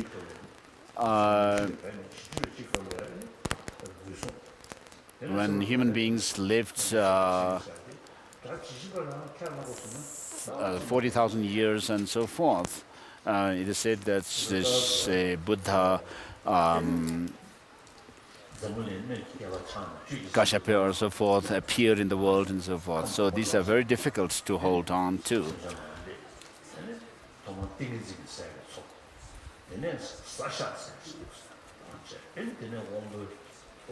And then in our scriptures also there's mention of human beings originating with some heavenly beings who came to the earth and who had light in their body, and later on, as they took some kind of nectar that were on the ground, and then they started having the genital organs and the lower openings and so forth. But whatever the case may be regarding these things, we can still find confidence in the teaching of the Bodhichitta, this spirit of enlightenment. I mean, nobody will dislike this altruistic attitude, altruistic thought to benefit others, and also the understanding of emptiness.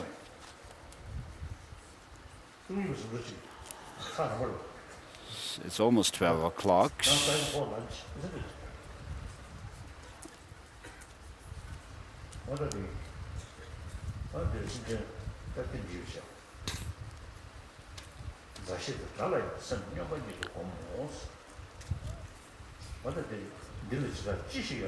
After the mind has developed equanimity towards all sentient beings, meditate on loving kindness, moisten the mental, continue with the water of loving kindness and prepare it as you would piece of fertile ground. When the seed of compassion is planted in such mind, germination will be served proper and complete. Once you have irrigated the mind stream with loving kindness, meditate on compassion.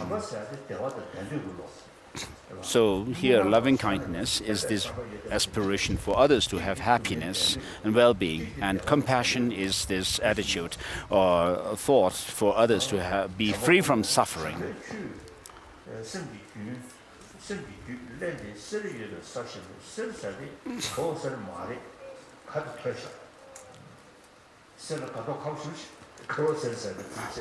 So again, in the Tibetan, there is a typo with this word ser here. It's not the word for gold, but the dampness in the soil.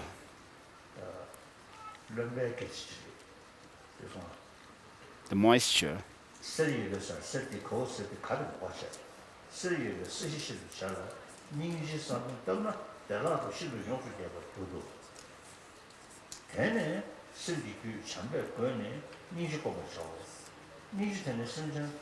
The compassionate mind has the nature of wishing all suffering beings to be free from suffering. Meditate on compassion for all sentient beings, because the beings in the three realms of existence are intensely tortured by the three types of suffering in various forms. So from this sentence down, the identification of suffering, we come across the identification of suffering, which has three types, which are the suffering of suffering, changeable suffering, or suffering of change, and the conditioned existential suffering, which we'll go through tomorrow. Page 80, under the identifying the nature of suffering.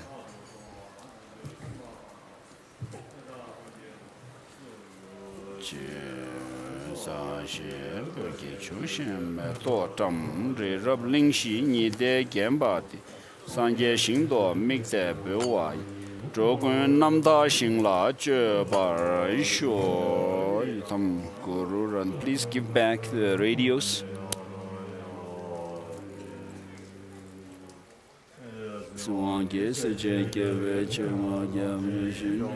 Give me back the radios. Samu Tendre Dan Chosum Tuji Tu Dan Den Zik Tok De Lume Den Du Taja Ki Tembe Menlam Gang Man Yodo Shu